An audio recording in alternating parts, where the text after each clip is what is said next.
If you're using this to fall asleep, that's exactly why I make these videos. Maybe subscribe and let me know where you're watching from and what time it is. Let's begin. Here's the thing about lost civilizations. We love the idea. Ancient Atlantis, Lemuria, advanced cultures that vanished without a trace. It's romantic, mysterious, and maybe, just maybe, a little bit true. But not in the way you think. The question isn't really about Atlantis or ancient aliens. It's deeper than that, more unsettling. What if there was a civilization before us? Not before recorded history, before humans entirely, before our species even existed. Could we tell? Think about that for a second. Really think about it. Humans have been around for maybe 300,000 years. Modern civilization? About 6,000 years. We've had industry for 250 years. That's nothing. A blink. The Earth is 4.5 billion years old. Do the math.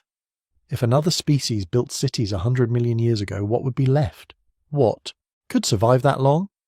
Rock erodes, metal corrodes, plastic breaks down. Even our biggest structures would crumble to dust. Mountains rise and fall, continents drift.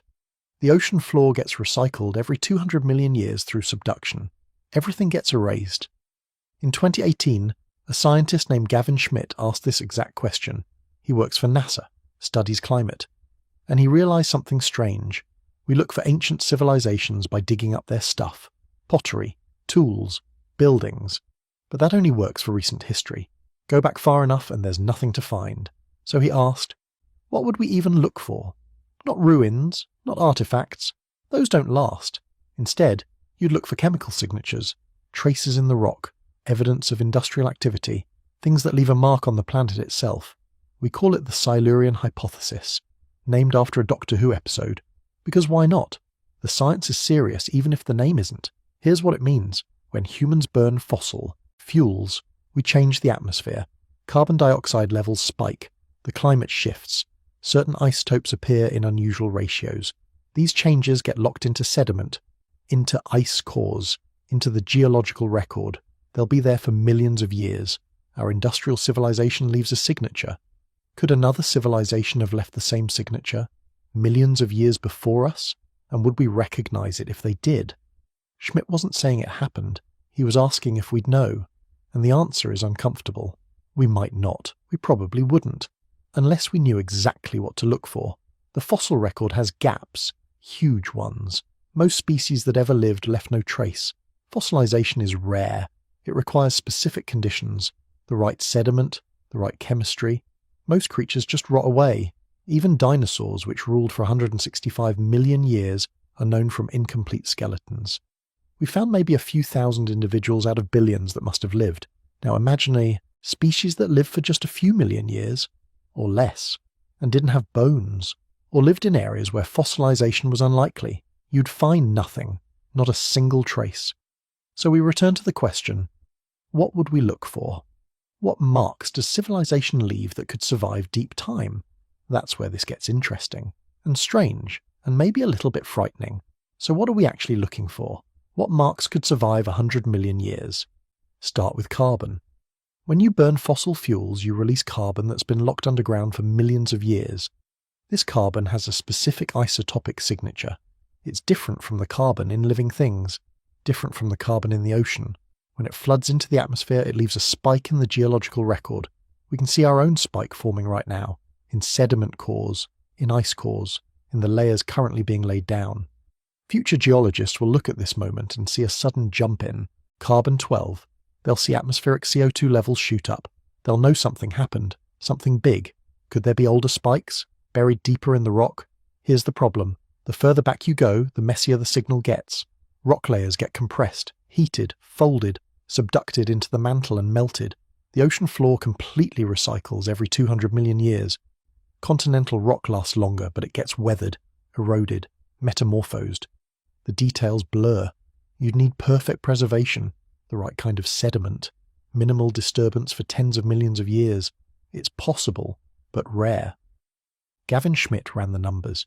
He looked at how much of Earth's surface we've actually examined in detail at various depths. For rocks 100 million years old, we've studied maybe a fraction of a percent. Most of the planet is ocean. Most continental rock is buried under soil, vegetation, cities. We've drilled deep cores in a few places, looked at exposed cliff faces, examined quarries, and mines. But it's not systematic. We're not looking for industrial signatures from the Cretaceous. Why would we? Dinosaurs didn't build factories, so the data is sparse, incomplete. If there was a spike, we might have missed it. We probably would have missed it, unless it was obvious. Here's what would be obvious. Plastics, synthetic materials that don't exist in nature. We've created compounds that never appeared on Earth before. Polymers, industrial chemicals. They'd stand out. They'd be weird, unmistakable.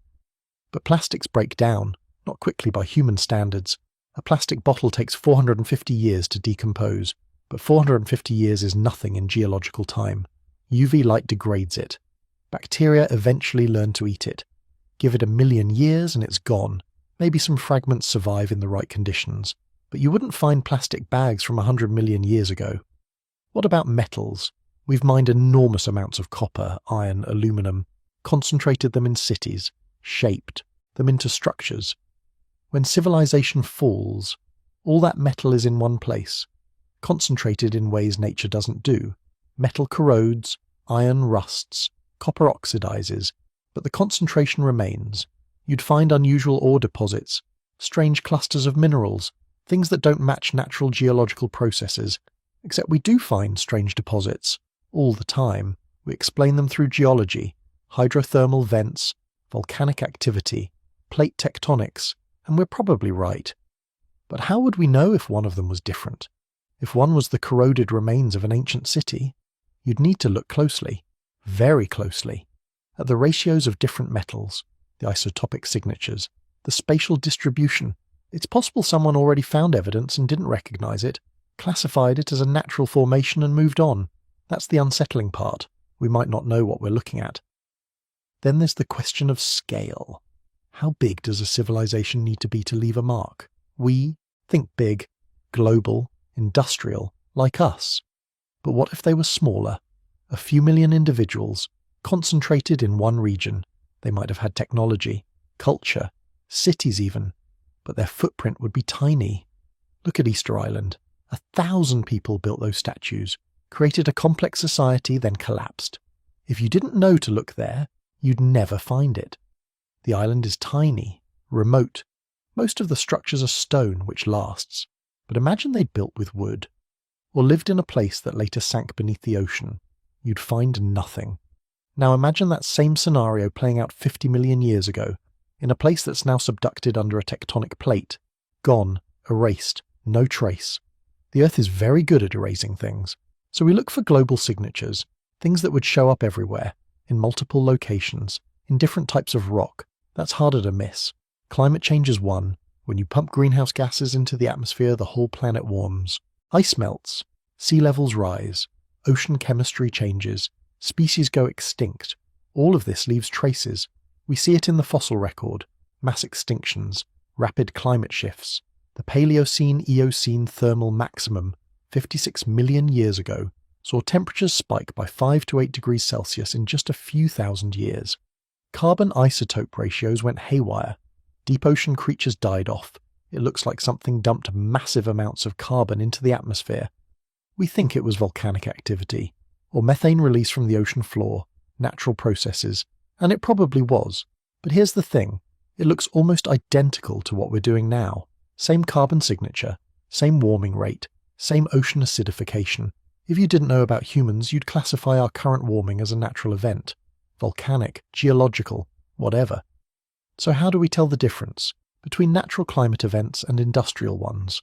You look for patterns. Natural events tend to be gradual, or tied to specific geological processes. Volcanic eruptions leave ash layers. Meteor impacts leave iridium. Each event has a signature beyond just carbon. An industrial civilization would show multiple signatures at once. Carbon spike, nitrogen compounds from fertilizer, plastics, metals, synthetic chemicals, radioactive isotopes if they had nuclear power. The combination would be distinctive, weird, hard to explain through natural processes alone. We haven't found that combination, not in any ancient rock layer, not yet. But absence of evidence isn't evidence of absence, especially when we've barely looked. Schmidt's point wasn't that ancient civilizations existed, it was that we wouldn't necessarily know if they had. Our methods are designed to find recent history. Pottery from 10,000 years ago, stone tools from 1,000,000 years ago. We're not set up to detect industrial signatures from 100 million years ago. We'd need to look differently, sample more widely, examine rocks we usually ignore, test for chemicals we don't expect to find, and even then we might miss it. Here's another problem. Civilization might not look like ours. We assume technology means industry, fossil fuels, metal, concrete, but that's just one path, one way to build a complex society. What if they used biological technology, engineered organisms instead of machines, grew their structures instead of building them, used chemistry we haven't discovered? Their signature would be completely different. We wouldn't recognize it. Or what if they were smart enough to avoid our mistakes, used renewable energy, didn't pump carbon into the atmosphere, left a lighter footprint? Their civilization might have lasted longer than ours will, but left less evidence. The more sustainable they were, the less we'd find. That's ironic. The most successful civilizations might be invisible to us. The ones that collapsed quickly, that burned through resources and died out, those would leave the clearest marks. We'd find their mistakes, their excess, not their achievements. So when we look for ancient civilizations, we're really looking for ancient failures, societies that did what we're doing, that took the same destructive path. Maybe we haven't found any because they were smarter than us, or maybe they just didn't exist. Both options are worth considering. Both tell us something important about what's possible, about what lasts, about what we should be looking for, and about what we might be leaving behind. It's strange when you think about it. We're separated by thousands of miles, different time zones, different lives, but we're all wondering the same things, about what came before, about what might be hidden in the rocks, about whether we're really the first. These questions connect us, across distance, across time, the same curiosity that made our ancestors look at the stars and wonder. Now, let's talk about what we're actually leaving behind. We're leaving behind a lot, more than any civilization in history, but here's the problem: most of it won't last. Think about what we make things from: plastic, steel, concrete, glass. These feel permanent. They're not on geological timescales. Plastic breaks down, not quickly. A water bottle takes 450 years, a plastic bag takes 20 years, but that's nothing. That's a blink. We're talking about millions of years, tens of millions, hundreds of millions. The plastic doesn't disappear, it breaks into smaller pieces, microplastics. Then those break down further. Eventually it's just molecules, carbon and hydrogen. The same stuff that was there before we turned it into a bottle. Steel rusts. We know this. Leave a car in a field. Come back in 50 years. It's a pile of rust-coloured metal and broken glass. Come back in 500 years. It's mostly gone. The metal has oxidized. Returned to iron oxide. Basically ore again. Concrete cracks. Water gets in. Freezes. Expands. The concrete breaks apart. Plants grow in the cracks. Their roots push deeper. More cracking. More breaking. A concrete building can collapse in 100 years without maintenance. In 1,000 years, it's rubble. In 10,000 years, it's scattered stones that might look natural. Glass lasts longer, but it's still fragile. It breaks. The pieces get smaller. Eventually they're sand again, which is what glass is made from anyway. Our cities are temporary. This is hard to accept. They feel so solid, so permanent, but they're not. Look at Pripyat, the city near Chernobyl, abandoned in 1986. That's less than 40 years ago. The buildings are already falling apart. Trees grow through the floors, walls collapse, paint peels, metal rusts. Nature is taking it back, and that's with the building still standing, with the concrete still mostly intact. Give it another 100 years. Most of those buildings will be rubble. Give it 1,000 years. You'd have to know where to look to find anything. Now think about 65 million years, the time since the dinosaurs. Almost nothing survives that long on the surface. Wood rots, paper dissolves, fabric disintegrates, leather breaks down, rubber crumbles, all the organic stuff we make, gone in centuries, maybe decades in the right conditions, even stone weathers. Look at ancient statues, the faces are worn smooth, the inscriptions are barely readable. That's after a few thousand years. After a few million years, most stone structures would be unrecognizable. The pyramids feel eternal. They're not, they're already eroding. The smooth limestone casing that once covered them is mostly gone. stolen for other buildings. What's left is rough and weathered. Give them another 1,000,000 years. They'd be hills. Strange hills, maybe. But without excavation you might not know they were built. So what does last? What actually survives deep time? Fossils. But fossilization is rare, incredibly rare. You need specific conditions. The organism has to die in the right place, usually underwater, usually in sediment. The sediment has to bury it quickly, before it rots or gets eaten. Then the sediment has to turn to rock, the right kind of rock. Then that rock has to survive, not get melted, not get eroded away, not get subducted into the Earth's mantle. Most things that die don't fossilize. Most things that fossilize don't survive. Most fossils that survive don't get found. We've found maybe 0.01% of all species that ever lived, maybe less. The fossil record is incredibly incomplete. It's like trying to understand a book when 99.99% of the pages are missing.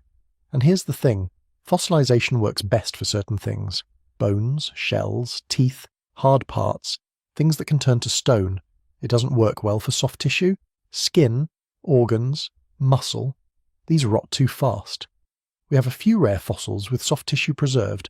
They're treasured, they're exceptions, and it really doesn't work for technology. Metal oxidizes, plastic breaks down, glass dissolves. Even if these things got buried in sediment, they wouldn't fossilize, they'd just disappear. There's another problem, plate tectonics. The Earth's surface is constantly recycling. The ocean floor is the youngest part. Most of it is less than 200 million years old. The oldest parts are maybe 280 million years old. That's it. The ocean floor gets created at mid-ocean ridges, spreads outward, eventually gets pushed under continents, subducted, melted, recycled. The cycle takes about 200 million years. This means anything on the ocean floor gets destroyed. Completely. Melted back into the mantle. No trace left. The continents are older. Some rocks are billions of years old. But even continents get recycled. Slowly. Mountains rise, erode. The sediment washes into the ocean, gets subducted, melted, rises again as new rock. The cycle is slower, but it still happens. There are very few places on Earth where rocks from 65 million years ago are still at the surface. Most have been buried, eroded, transformed, destroyed. So if there was a civilization 100 million years ago, where would we find it? The ocean floor from that time is gone. Most of the continental surface from that time is buried or eroded. We'd be looking for traces in rocks that might not exist anymore. But let's say some rocks survived. What would we find? Maybe a thin layer, a geological anomaly, strange concentrations of certain elements. Plastics break down into carbon, but the carbon has a specific isotope ratio, different from natural carbon. We might see that, a spike in certain carbon isotopes, lasting maybe a few centimeters in the rock record. Metals would leave traces too, aluminum, titanium, rare earth elements. These don't occur naturally in high concentrations at the surface. If we found a layer with unusual amounts, that might be a sign, but it would be subtle, easy to miss, easy to explain other ways. Radioactive isotopes could be a marker. Nuclear power, nuclear weapons. These create isotopes that don't exist naturally, or exist in different ratios. We might find a spike, a thin layer with unusual radiation signatures, but after millions of years, most isotopes would have decayed. The signal would be weak. The Silurian hypothesis explores this. It's a thought experiment, named after a Doctor Who episode. The Silurians were a reptile civilization that lived on Earth before humans. The hypothesis asks, how would we know? Adam Frank and Gavin Schmidt wrote about this in 2018. They're scientists. Frank is an astrophysicist. Schmidt is a climate scientist. They weren't arguing that ancient civilizations existed. They were asking, what would be left? Their answer, not much. Maybe nothing we'd recognize. Industrial civilizations change the planet. We're doing it now. Carbon emissions, plastic pollution, nuclear isotopes, mass extinction, changes in sediment composition. These leave markers, thin layers in the rock. But these layers are subtle. You have to know what to look for, and they might not survive. Plate tectonics could destroy them, erosion could remove them, metamorphism could transform them beyond recognition. The Paleocene-Eocene thermal maximum happened 56 million years ago. The Earth warmed rapidly, carbon isotopes shifted, species went extinct, new species appeared. We can see this in the rocks, a thin layer marking a climate crisis. Some people wondered, could this have been caused by an industrial civilization? Probably not.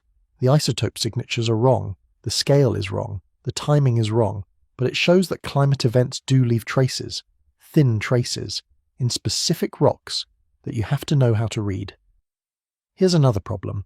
We're biased. We know what to look for because we know what we're making. We look for plastics, metals, concrete, radiation, the signatures of our civilization.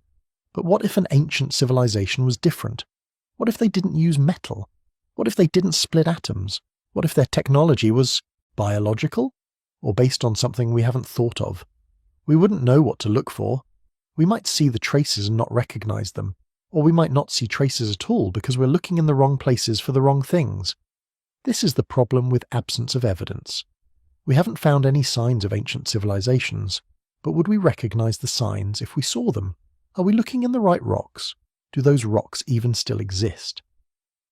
The Earth is very good at erasing. It's been doing it for 4.5 billion years.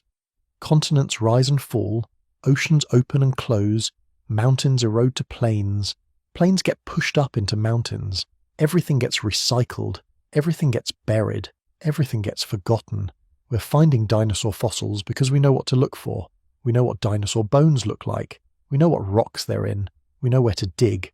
And even then, we've found maybe 1,000 dinosaur species. But there were probably tens of thousands, maybe hundreds of thousands. We're missing most of them. If we're missing most dinosaurs and we're looking for them, what are we missing that we're not looking for? The geological record is incomplete. It's biased towards certain times, certain places, certain conditions. Rocks from some periods are common, rocks from other periods are rare. Some time periods are almost completely missing from the record, not because nothing happened, but because the rocks didn't survive. There are gaps, long gaps, millions of years where we have almost no rocks, almost no fossils, almost no information. Anything could have happened in those gaps. We wouldn't know. This doesn't mean ancient civilizations existed. It means we can't rule them out based on absence of evidence. The evidence might be gone, or we might not know how to read it, or we might not be looking in the right places. The Earth keeps secrets, not deliberately, just by being the Earth, by doing what it does, recycling, eroding, burying, transforming. The planet doesn't care about preserving history. It cares about equilibrium, about cycles, about returning everything to the state it came from. We think of the ground as solid, permanent. It's not. It's fluid. On long timescales, rock flows like water, continents drift, ocean floors spread, mountains rise and fall. The surface we stand on is temporary. It's just moving very slowly. And that's the challenge. We're looking for traces of something that might not have left traces, in rocks that might not exist anymore, using methods that might not detect what we're looking for. It's like trying to find a specific grain of sand on a beach, after the beach has been washed away and rebuilt and washed away again 1,000 times.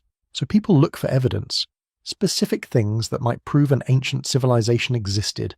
They point to structures, objects, anomalies, things that seem out of place, things that seem too advanced, things that don't fit the accepted timeline. Let's look at what they're actually claiming. The most common evidence is megalithic structures, giant stone buildings, pyramids, temples, walls made of massive blocks fitted together perfectly. The argument goes like this. Ancient people were primitive. They had basic tools, bronze chisels, copper saws, stone hammers. How could they move 80-ton blocks? How could they cut granite so precisely? How could they align buildings to celestial bodies with such accuracy? It must have been someone else, someone more advanced, an earlier civilization with better technology, or aliens, or Atlanteans, someone who knew things we didn't figure out until recently. Let's start with the pyramids. The Great Pyramid of Giza, built around 2560 BCE.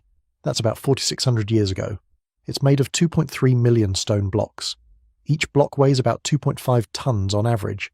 Some weigh 80 tons. The blocks fit together tightly. You can't slide a piece of paper between them in some places. The base is level to within 2 centimeters across 230 meters. The sides align almost perfectly to true north. People say, how did they do this without modern tools, without lasers, without computers? Here's how. Time, labor, skill. Lots of all three. We have records. Not complete records, but enough. The ancient Egyptians wrote things down. They left papyri describing construction projects. They painted tomb walls showing workers hauling stones. They left the tools behind. We found copper chisels, wooden sledges, rope. The actual stuff they used, they didn't have steel, but they had copper. Copper is soft. It dulls quickly on hard stone like granite, but it works on limestone. Most of the pyramid is limestone, softer stone. You can cut it with copper tools. It just takes time. For the harder granite, they used harder stones. Dolerite pounders, basically round rocks. You pound the granite. Over and over, it breaks down. Slowly, very slowly, but it works. Moving the blocks, sledges, ropes. Lots of people pulling. They wet the sand in front of the sledge. This reduces friction. A wall painting from the tomb of Jehuti-Hotep shows exactly this. Workers pulling a statue on a sledge. A guy at the front pouring water on the sand. Scientists tested this. Wet sand reduces friction by 50%. It works. It's not magic. It's physics. The precision? Practice. The Egyptians built pyramids for centuries. The first ones were rough. The Step Pyramid at Saqqara, built around 2670 BCE. It's basically a stack of mastabas, rectangular tombs, one on top of another, not smooth, not precise. Then they got better. The bent pyramid at Dashur, they started building at one angle, changed their minds halfway up, used a different angle. It looks weird, like they made a mistake, because they did. They were learning. The Red Pyramid, also at Dashur, built right after the bent pyramid. This one worked. Smooth sides, consistent angle. They figured it out. Then came the Great Pyramid, the peak of their skill. After decades of practice, after learning from mistakes, after refining techniques across multiple projects. This is how humans work. We start rough, we practice, we get better. We don't need lost civilizations to explain this. We need time and effort. The alignment to true north? They used the stars. Specifically, they used the circular path of stars around the celestial pole. You watch stars at night. Mark where they rise, mark where they set. The midpoint between those marks is true north. It takes patience, but it works, and it's accurate. People also point to Göbekli Tepe in Turkey, built around 9600 BCE. That's 11,600 years ago, way before the pyramids, before agriculture, before cities, before civilization as we usually define it. It's a temple complex, massive stone pillars, T-shaped, up to 6 meters tall, weighing up to 20 tons, arranged in circles, decorated with carvings, animals, symbols, abstract shapes. The argument, hunter-gatherers couldn't build this. They were nomadic. They didn't have the organization, the labor force, the technology. Someone else must have built it, an earlier advanced civilization. But here's what we actually know. Hunter-gatherers built it. We know because we've excavated the site. We've found their tools, their trash, their bones. We've dated everything, multiple times, using multiple methods. It's all consistent. The people who built Göbekli Tepe were hunter-gatherers, but they weren't simple. They were skilled. They knew their environment. They knew stone. They'd been making stone tools for thousands of years. They knew how to quarry, how to carve, how to move heavy objects, and they had motivation, religion, community, ritual. These matter to humans, always have. People will do incredible things for beliefs, for belonging, for meaning. They probably gathered seasonally, different groups, coming together for ceremonies, for feasts, for construction. This explains the scale. You don't need a permanent city. You need periodic cooperation, and humans are good at that. The technology isn't mysterious. Stone tools, antler picks, wooden levers, fire to crack rock, water to exploit cracks. Techniques people had used for millennia, just applied on a larger scale, with more organization, more purpose. Puma Punku gets mentioned a lot, in Bolivia, part of the Tiwanaku site. Built around 500 to 600 CE, that's only 1500 years ago, not ancient by geological standards. The stones are precisely cut. Right angles, smooth surfaces, intricate interlocking shapes. Some blocks weigh over 100 tons. People say, look at these cuts, look at this precision. You'd need diamond-tipped power tools. You'd need modern machinery. Ancient people couldn't do this, but they did. We know they did, because the site is full of evidence, unfinished blocks, broken tools, quarries nearby showing exactly where the stone came from, experimental archaeology showing how the techniques work. The Tiwanaku People used hard stone tools, hammer stones, they used sand as an abrasive, they used water, they used time, lots of time. A single block might take months to shape, but they had months. They had years. They had generations. The precision comes from patience, from checking, from grinding slowly, from using the stone itself as a guide. You make one surface flat, then you use that surface to make another surface flat, then another.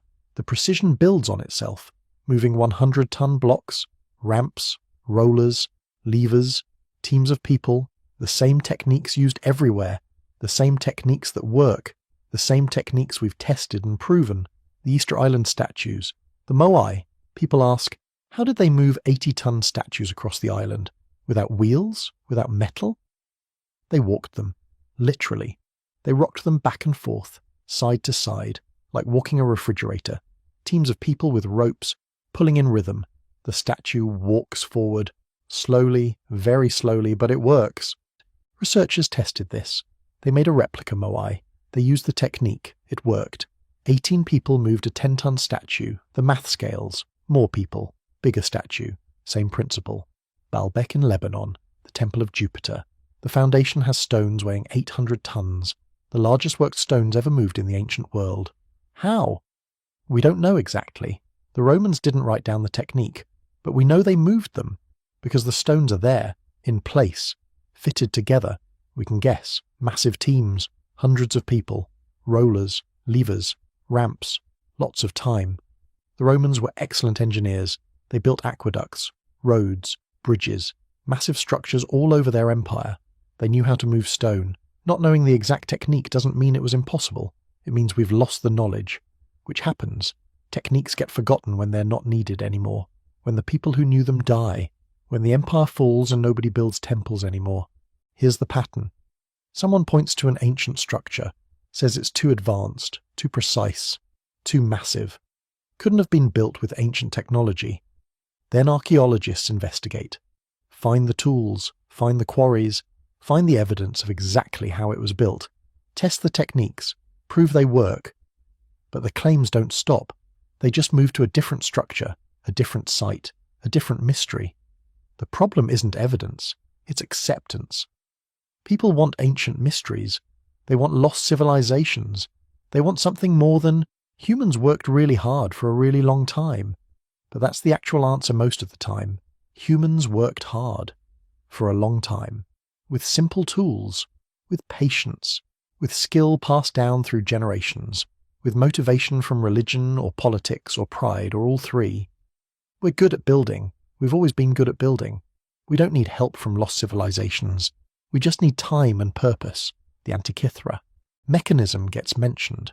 It's a real anomaly, a Greek device, found in a shipwreck, dated to around 100 BCE. It's a mechanical computer, bronze gears, calculating astronomical positions, predicting eclipses, tracking the Olympic Games. It's incredibly sophisticated. Nothing else like it appears in the archaeological record for over 1,000 years. People say, this proves ancient technology was more advanced than we thought. Maybe there was earlier knowledge, earlier devices, lost to time, maybe, but probably not. The Antikythera mechanism shows that one person or one group figured something out, made something remarkable. Then the knowledge was lost, not because of a civilization collapse, just because knowledge is fragile. Books burn, teachers die, students lose interest, wars disrupt learning, economic changes make certain skills unnecessary, technology gets forgotten. It happens all the time. The Romans had concrete that could set underwater. That lasted thousands of years. Better than modern concrete in some ways. We lost the recipe. For over 1,000 years, nobody knew how to make it. We've only recently figured it out again by analysing ancient samples. Does this mean there was a lost Roman super-civilization? No. It means knowledge is fragile and specific. Damascus steel, medieval swords, incredibly strong, distinctive patterns in the metal. The technique was lost. We've only recently figured out how it might have worked. Does this mean medieval smiths had lost ancient knowledge? Maybe. Or maybe they just developed a technique, used it. Then it faded when trade routes changed and the specific materials weren't available anymore. Ancient batteries, the Baghdad battery, clay jars, iron rods, copper cylinders, from around 200 BCE to 200 CE. They could theoretically produce a small electrical charge if filled with acidic liquid.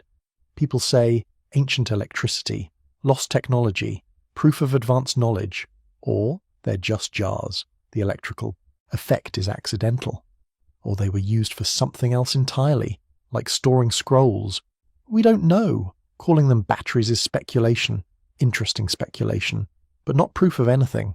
The point is this: anomalies exist, objects that seem out of place, knowledge that seems too advanced. But anomalies don't prove lost civilizations. They prove humans are creative, occasionally brilliant, sometimes lucky, and often we lose what we've learned. Every culture has stories of golden ages, times when things were better, when people knew more, when giants walked the earth, when gods taught humans secrets. These stories matter. They tell us something about human psychology, about how we think about the past, about our relationship with knowledge and loss. But they're stories, not evidence, not proof, not history in the way we mean when we talk about evidence and facts and dates. The evidence people point to for ancient civilizations falls into patterns, impressive structures, lost techniques, anomalous objects, unexplained precision, and the explanations fall into patterns too: time, effort, skill, practice, knowledge that was gained and lost, techniques that worked and were forgotten. Nothing requires a lost advanced civilization.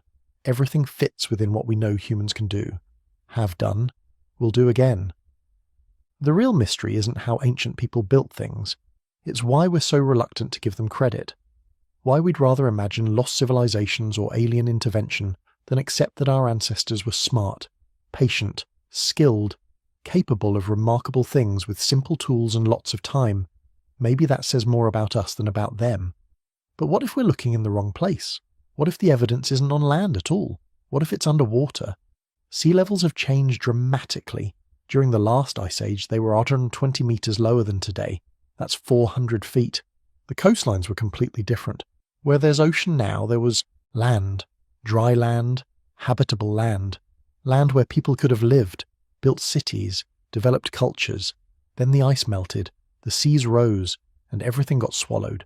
This actually happened. It's not speculation, it's geology. Around 12,000 years ago, the ice sheet started melting. Sea levels rose. Fast. In geological terms, some areas flooded quickly. The Black Sea. It used to be a freshwater lake, smaller, lower. Then around 5600 BCE, the Mediterranean broke through. Water poured in. The sea level rose, hundreds of feet.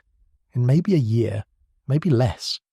People living on those shores would have seen it coming. The water rising, day by day, week by week, their homes flooding, their fields disappearing, their world drowning. Robert Ballard found evidence of this. The guy who found the Titanic. He explored the Black Sea floor, found ancient coastlines, underwater, found structures, possible buildings, dating to before the flood. This proves people lived there, before the water came. It doesn't prove advanced civilization, just proves people lived on land that's now underwater. The same thing happened everywhere. Coastlines around the world, flooded, drowned, lost, Doggerland, between Britain and Europe. It was land during the Ice Age. Hills, rivers, forests. People lived there. We found their tools, in fishing nets, dredged up from the North Sea floor. Doggerland was big, the size of Britain. It connected Britain to mainland Europe. You could walk from London to Amsterdam, on dry land, through forests and meadows. Then the ice melted, the seas rose, Doggerland flooded. Gradually at first, then faster. By 6500 BCE, it was gone, completely underwater. Thousands of people would have lived there, over thousands of years. Their homes are gone, their tools scattered, their settlements buried under sediment and water. Does this mean Doggerland had advanced civilization? No. It means people lived there. Hunter-gatherers, early farmers maybe, normal people doing normal things. But it shows how much we've lost, how much is underwater, how incomplete our picture is. Sunderland, Southeast Asia. During the Ice Age, the sea level was lower. Indonesia wasn't islands, it was a peninsula, connected to mainland Asia, bigger than India. People lived there for tens of thousands of years.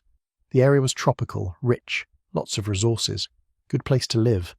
Then the seas rose, the land flooded. What's now the Java Sea, the South China Sea, all of it used to be land, with rivers, forests, animals, people. We'll never find what was there. The sediment is too thick, the water too deep, the area too vast. Whatever existed is gone. This is the argument for underwater civilizations. Not that Atlantis existed, but that we've lost huge amounts of evidence, that the places we can study are only part of the story, that the coastlines where people naturally lived are now underwater. It's a fair point. We have lost evidence, lots of it. Underwater, buried, gone. But does that mean advanced civilizations existed? That's a different question. Here's what we know. People lived on coasts, always have. Coasts have resources: fish, shellfish, seabirds, seals, easy water transport, good places to settle. During the Ice Age, the coasts were different. Further out, where there's deep water now. People lived there, built settlements, left trash heaps, made tools. Then the water came. Everything flooded. The settlements drowned. The evidence scattered. Fish ate the organic material. Currents moved things around. Sediment buried what was left. This makes archaeology hard. Really hard. Underwater archaeology is expensive, difficult, dangerous. You need boats, divers, special equipment. You can't just dig. You have to survey, map, excavate carefully in terrible conditions. And most of the old coastline is deep, too deep for normal diving. You need submersibles, ROVs, serious technology, serious money. So we haven't looked much. We've barely scratched the surface. There could be settlements down there. Probably are, but finding them is hard. Does this mean we're missing advanced civilizations? Or just normal settlements? Probably normal settlements. Here's why. Advanced civilizations leave lots of evidence, not just in one place. Everywhere. They trade, they spread, they influence neighbors, they leave traces across wide areas. The Romans left evidence everywhere. Roads, aqueducts, buildings, coins, pottery, writing. You can't dig anywhere in the old Roman Empire without finding something. The Egyptians left pyramids, temples, tombs, statues, hieroglyphs, papyri, mummies, tons of stuff spread across centuries, impossible to miss. The Maya left cities, stelae, carvings, calendars, across multiple countries, in jungles, on mountains, near coasts, everywhere they lived. Advanced civilizations are messy. They spread out. They leave trash, lots of trash, broken pottery, worn-out tools, collapsed buildings, graves, garbage dumps. If an advanced civilization existed 12,000 years ago, we'd find evidence, not just on drowned coastlines, inland too, in caves, in highlands, in places that didn't flood. We'd find their trash, their tools, their buildings, their dead. Something. Somewhere. But we don't. We find normal human stuff. Stone tools, simple settlements, hunter-gatherer camps, early farming villages. Nothing advanced. Nothing that suggests cities or writing or metallurgy or mathematics.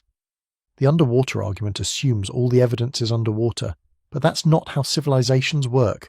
They don't stay in one place. They expand. They trade. They interact with neighbors.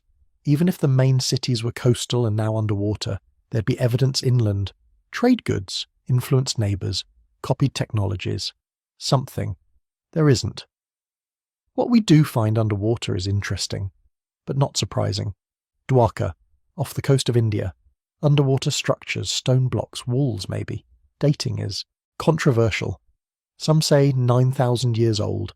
Some say much younger. The site is real. There's something there. But what? Probably a port city. From a few thousand years ago. Maybe older. It's hard to tell underwater. Erosion is different. Dating is harder. Everything's covered in marine growth. The structures aren't clearly advanced. They're stone blocks, arranged in patterns. Could be buildings. Could be natural formations. Could be later construction that sank. Without better evidence, we can't say much. It's interesting, worth studying. But not proof of anything except that people built near water and sometimes things sink. Yonaguni, off Japan, underwater rock formations. They look geometric. Sharp angles, flat surfaces, terraces, steps. People say, these are carved, these are structures, these prove underwater civilization. Geologists say, these are natural. Sandstone erodes in straight lines, creates sharp edges, looks artificial but isn't. The debate continues. Some features look really artificial, others clearly natural. Maybe it's both. Maybe people modified natural formations, used them, carved them a bit. Or maybe it's all natural. Sandstone does weird things. Water erosion creates patterns, looks designed, but isn't. Without clear evidence of tool marks or construction techniques or associated artifacts, we can't say. It's ambiguous, which means it's not proof of anything. Bimini Road, off the Bahamas, underwater line of stones, looks like a road, or a wall, stretches for half a mile. People got excited. In the 1960s, Edgar Cayce had predicted Atlantis would be found near Bimini. This seemed to fit, but geologists studied it. It's beach rock, natural formation, limestone that forms in beach environments, cracks in regular patterns, looks artificial, isn't. The stones are the right shape, the right size, arranged in a line, but that's what beach rock does. It forms in layers. Parallel to the shore, breaks into blocks, looks like construction. Nature is good at creating patterns, straight lines, right angles, geometric shapes, hexagonal basalt columns, crystalline formations, sedimentary layers. Just because something looks designed doesn't mean it is. The underwater evidence is frustrating, because there should be stuff down there, normal stuff, settlements, tools, trash, evidence of the people who lived on old coastlines, and we can't get to most of it, can't study it, can't excavate it properly. This creates a gap, a space where imagination can run, where speculation can grow, where people can project their hopes for lost civilizations. But gaps in evidence aren't evidence. Not knowing isn't the same as knowing something different. We don't know everything about the past, we never will. Too much is lost, too much underwater, too much destroyed, too much buried. But what we do know is consistent. Humans developed slowly, gradually, over hundreds of thousands of years, from simple stone tools to complex civilizations. The coastlines flooded, evidence was lost, but not all evidence, not enough to hide an entire advanced civilization. If it existed, we'd find traces, somewhere, somehow. The ocean hides things, but it doesn't hide everything. The search continues. New technology helps. Sonar mapping, satellite imagery, underwater drones. We're getting better at finding things underwater. Maybe we'll find more settlements, more evidence of coastal life, more proof that people lived where there's water now. We probably will. It's just a matter of time and funding and technology. But will we find proof of advanced ancient civilizations? Probably not, because they probably weren't there. The evidence points elsewhere, to something stranger than lost Atlantis, something harder to explain with simple answers. Speaking of Atlantis, let's talk about where that story actually came from. Because Atlantis is real. Sort of. The story is real. The place probably isn't. Plato wrote about it around 360 BCE in two of his dialogues, the Timaeus and the Critias. He's the only ancient source. Nobody else mentions Atlantis, just Plato. And here's the thing, Plato was writing philosophy, not history. He used stories to make points, to illustrate ideas, to teach lessons. The Atlantis story is about hubris, about a great civilization that got too proud, too powerful, too corrupt. The gods punished them, destroyed their island, sank it into the sea. It's a moral tale, a warning. Don't get too arrogant. Don't forget the gods. Don't think you're invincible. Plato says Atlantis existed 9,000 years before his time. That puts it around 9400 BCE, right after the Ice Age ended. He says it was beyond the Pillars of Hercules. That's the Strait of Gibraltar, out in the Atlantic Ocean. He describes the island, circular, with rings of water and land, a central city, advanced engineering, sophisticated culture, powerful navy. They controlled parts of Europe and Africa. They tried to conquer Athens, but Athens defeated them. Then earthquakes came, floods. In a single day and night, Atlantis sank. Gone. Everyone drowned. It's a great story. Vivid, detailed, memorable. But is it true? Probably not. Here's why.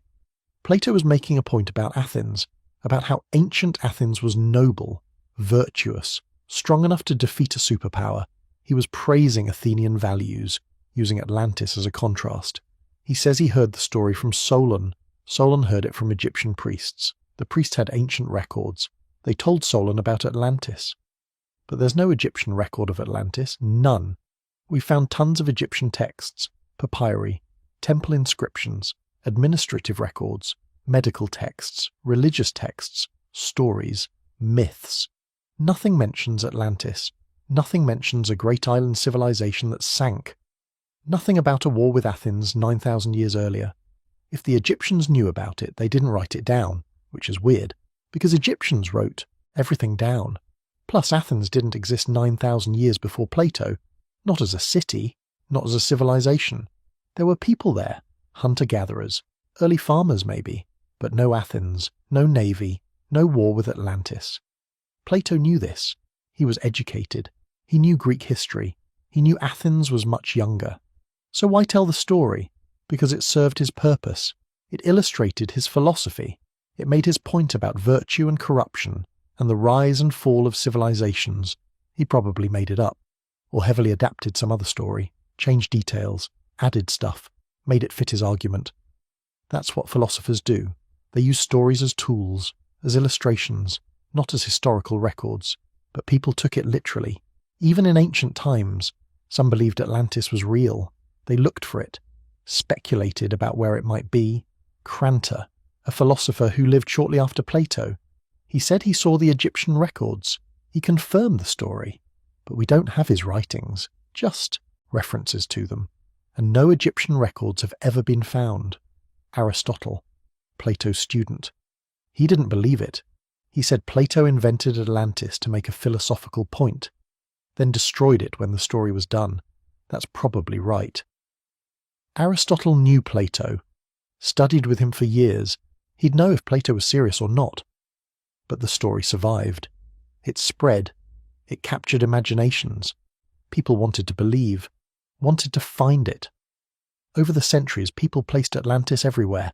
In the Atlantic, in the Mediterranean, in Antarctica, in South America, in Indonesia, in Ireland, in Scandinavia. Everywhere and nowhere. Every time someone finds underwater ruins, someone says it's Atlantis.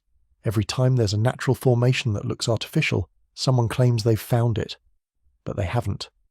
Because it's not there. Because it never was. Here's what probably inspired the story. Real events, real disasters, real civilizations that collapsed. The Minoan civilization. On Crete and nearby islands, they were advanced. For the Bronze Age, they had cities, palaces, art, writing, trade networks, a powerful navy. Around 1600 BCE, disaster struck. The volcano on Thera erupted. That's Santorini now, one of the biggest eruptions in human history. The explosion was massive. Ash fell across the Mediterranean. Tsunamis hit coastlines. The sky darkened. Crops failed. Thera was destroyed completely. The island collapsed. The center sank into the sea, creating the caldera that's there now. The Minoans survived the eruption, but they never recovered. Their civilization declined. Within a few generations, they were conquered, absorbed, gone. This might be what inspired Atlantis. A real civilization, a real island, a real disaster, a real sinking. The details fit. An island civilization, advanced for its time, destroyed by natural disaster, partly sunk into the sea. Plato could have heard about this through Egyptian sources. The Egyptians traded with the Mine ones. They knew about them. They might have recorded the eruption. Then Plato adapted the story, changed the location, changed the timeline, made it bigger, more dramatic, added moral lessons. That's the most likely explanation. Atlantis is based on Minoan Crete. Exaggerated, fictionalized, moved to the Atlantic to make it more mysterious. But people don't want that explanation. They want Atlantis to be real, to be ancient, to be advanced beyond anything we know. They want proof that advanced civilizations existed before ours, that we're not the first, that there's more to discover. It's a compelling idea. It speaks to something deep. The feeling that we've lost something, that we're missing something, that there's hidden knowledge waiting to be found, but wanting something doesn't make it real. The Atlantic Ocean is deep, really deep. We've mapped it, with sonar, with satellites, with submersibles. We know what's down there. No lost continent, no sunken island, no ruins of Atlantis, There are underwater features, seamounts, ridges, plateaus. But they're natural, volcanic, tectonic, not artificial. The mid-Atlantic ridge runs down the centre of the ocean. It's a spreading zone, where tectonic plates pull apart, new ocean floor forms, volcanoes erupt, islands sometimes appear, but it's never been above water, not in human history, not in the last million years. It's always been deep ocean. There's nowhere for Atlantis to be. No sunken landmass, no hidden continent, just deep ocean and natural geology. People point to the Azores, islands in the Atlantic. Maybe these are the peaks of Atlantis, the parts that didn't sink. But the Azores are volcanic, young, they formed recently, in geological terms. The oldest islands are only 8 million years old. Most are much younger. They've never been part of a continent, never been connected to anything. They're just volcanic peaks, rising from the ocean floor. Same with the Canary Islands, same with Madeira, same with every island in the Atlantic. They're volcanic, they're isolated, they're not remnants of anything. The geology doesn't support Atlantis. The archaeology doesn't support it. The historical records don't support it. Only Plato supports it. And he was writing fiction. Philosophical fiction, not history. But the story won't die. It keeps coming back. New theories, new locations, new evidence that turns out to be nothing. Why? Because we want it to be true. We want there to be mysteries. We want there to be lost knowledge. We want to believe we're part of a bigger story. We want to believe that civilization is older than we think, that humans achieved greatness before, that we're rediscovering rather than discovering. It's romantic, it's exciting, it's hopeful in a weird way. If we did it before, we can do it again. If we lost it all and rebuilt, we're resilient, we're survivors, we're capable of more than we think. But that hope doesn't need Atlantis. We already have that story. It's real, it's documented, it's archaeology. Civilizations have risen and fallen many times. We know about them, we study them, we learn from them. The Bronze Age collapse, the fall of Rome, the Maya collapse, the end of the Indus Valley civilization, real disasters, real losses, real dark ages. We rebuilt after each one. Sometimes it took centuries, sometimes knowledge was lost, sometimes we had to start over, but we did, we always have. That's the real human story, not Atlantis, just us, struggling, failing, rebuilding, learning.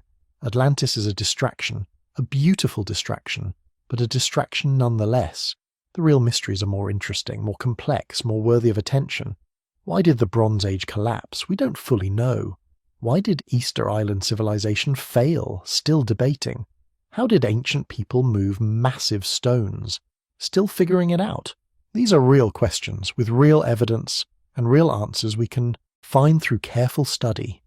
Atlantis is a dead end, a story, a myth, a philosophical tale that got taken literally. It's okay to let it go, to appreciate it as literature, as philosophy, as a great story, but not as history, not as proof of lost civilizations, not as evidence of anything except human imagination.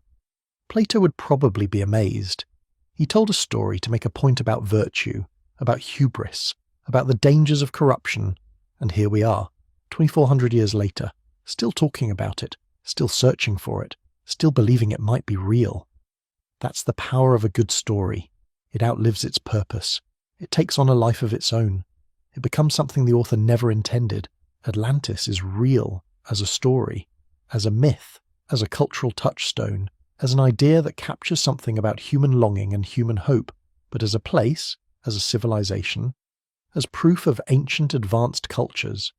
No, it's not there. It never was.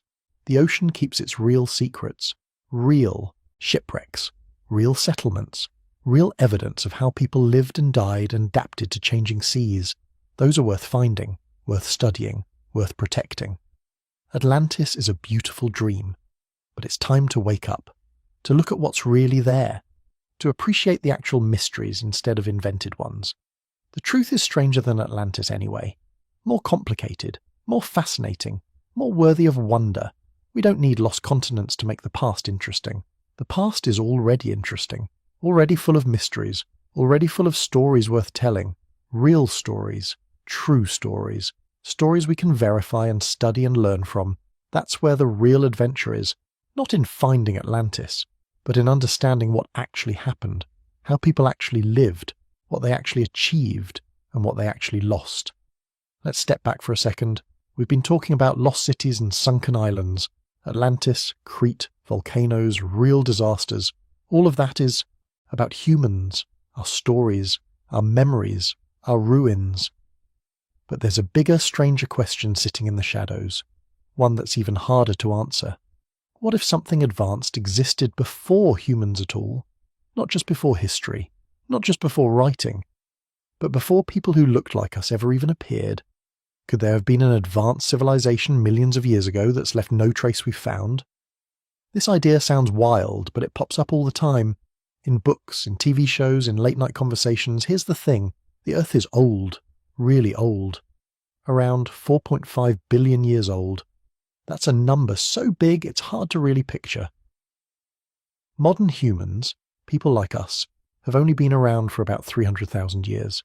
Civilization, farming, cities, writing, all of that is only about 10,000 years old. So what about all the time before that?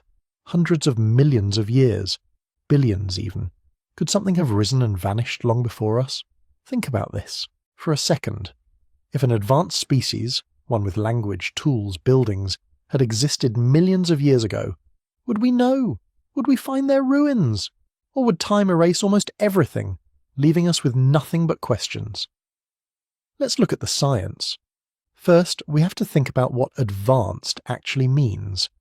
Usually when people talk about a lost advanced civilization, they mean something like us, maybe even more advanced. They picture cities, machines, maybe even computers, big buildings, technology, art. So, if there had been a species like that 1 million, 10 million, or 100 million years ago, what would be left? Would anything survive that long? Here's where it gets tricky.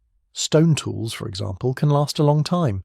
We've found stone axes and blades made by early humans more than 2 million years ago, but even these get worn down. Erosion, weather, earthquakes. Nature is always working to break things apart. Now think about buildings. Most. Buildings today are made of concrete, steel, glass, wood, or brick. How long would those last if people just disappeared? It turns out not very long. If you left a modern city alone, plants would start to take over in just a few years. Roads would crack. Trees would grow through the pavement. In 100 years, most houses and wooden buildings would collapse. In 1,000 years, even the tallest skyscrapers would start falling apart.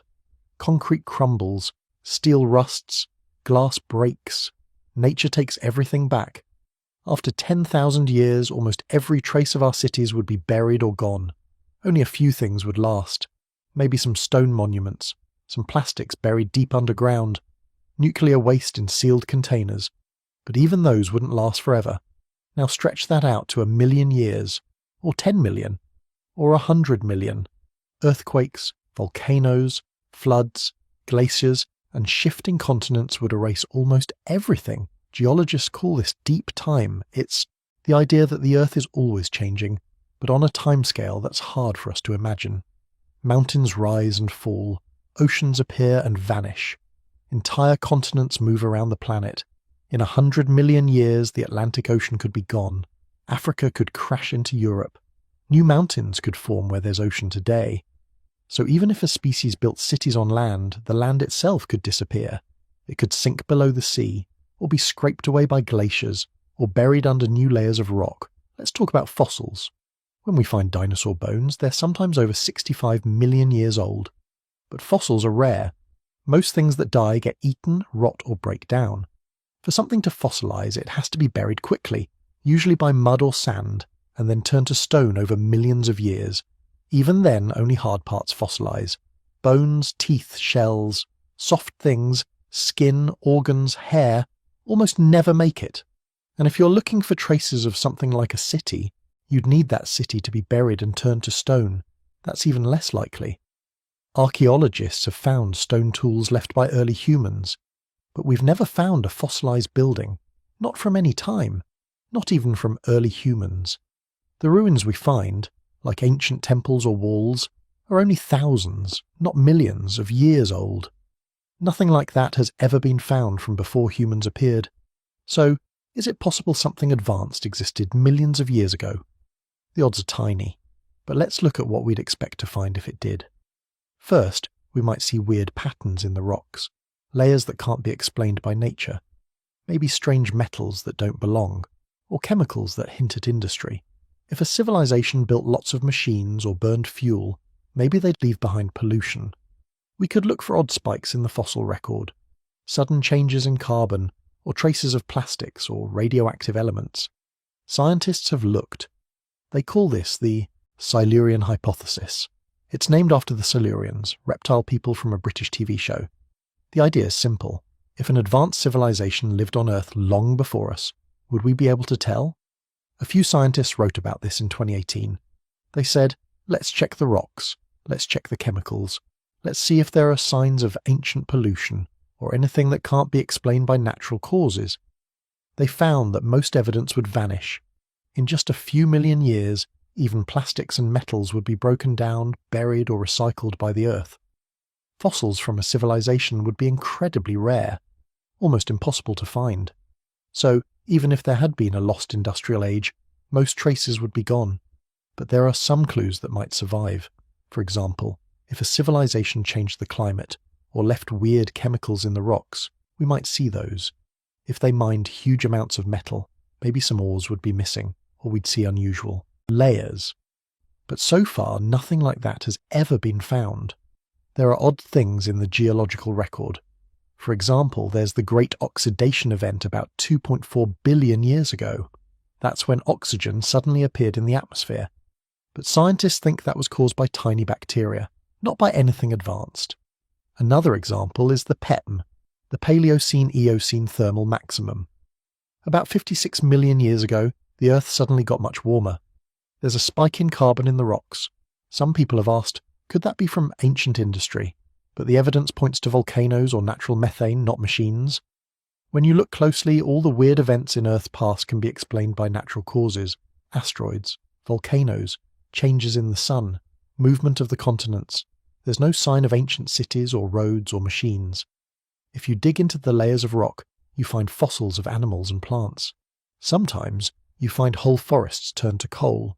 Sometimes you find seashells or fish. But you never find plastic or glass or metal that couldn't have formed naturally. What about out-of-place artifacts? People sometimes claim to find strange objects in coal or inside rocks. Things like metal screws, hammers, or even gears. These stories usually fall apart under close study. Most are mistakes or even hoaxes. Sometimes a rock forms around a modern object, making it look ancient. Sometimes minerals grow in strange shapes, like cubes or spirals that look artificial but are really natural. There are some famous examples. The London hammer, a hammer found in a rock in Texas. The Koso artifact, something that looked like a spark plug in a rock. The Antikythera mechanism, an ancient Greek device, but only about 2,000 years old, not millions. Each time, scientists found natural explanations, or showed the objects were much younger than claimed. Here's the big thing. If an advanced civilization had really existed millions of years ago, we'd expect to find more than one hammer or one strange rock. We'd find layers of debris, mines, dumps, huge amounts of waste, special metals that don't appear in nature, patterns in the rocks that don't match anything natural. But all the deep layers of Earth show nothing like that. Just fossils of plants and animals, no cities, no tools, no plastics, except what we've put there ourselves. That doesn't mean it's impossible, it just means there's no evidence. And with the way the planet works, even a big civilization could vanish without a trace if enough time passed. Let's talk about the odds. Dinosaurs lived for about 165 million years. That's a huge stretch of time. In all those years, no sign of an advanced dinosaur civilization has ever turned up. No tools, no carved stones, no fossilized cities, just bones, eggs, and tracks. Other animals have been around even longer. Crocodiles, turtles, sharks, none of them ever built anything as far as we can tell. The only creatures we know of who built cities are humans. Some people wonder about octopuses. They're smart, they use tools, they solve puzzles. If the ocean dried up, could octopuses evolve into something like us? Maybe in another 100 million years they could. But right now there's no evidence any sea creature ever built a civilization. Why is that?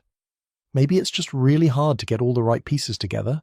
Big brains, hands that can grip and shape things, language, the ability to control fire. All those things had to line up for us to appear. That's why many scientists think advanced civilizations are rare. Even on a planet as old and rich as Earth, it may only happen once.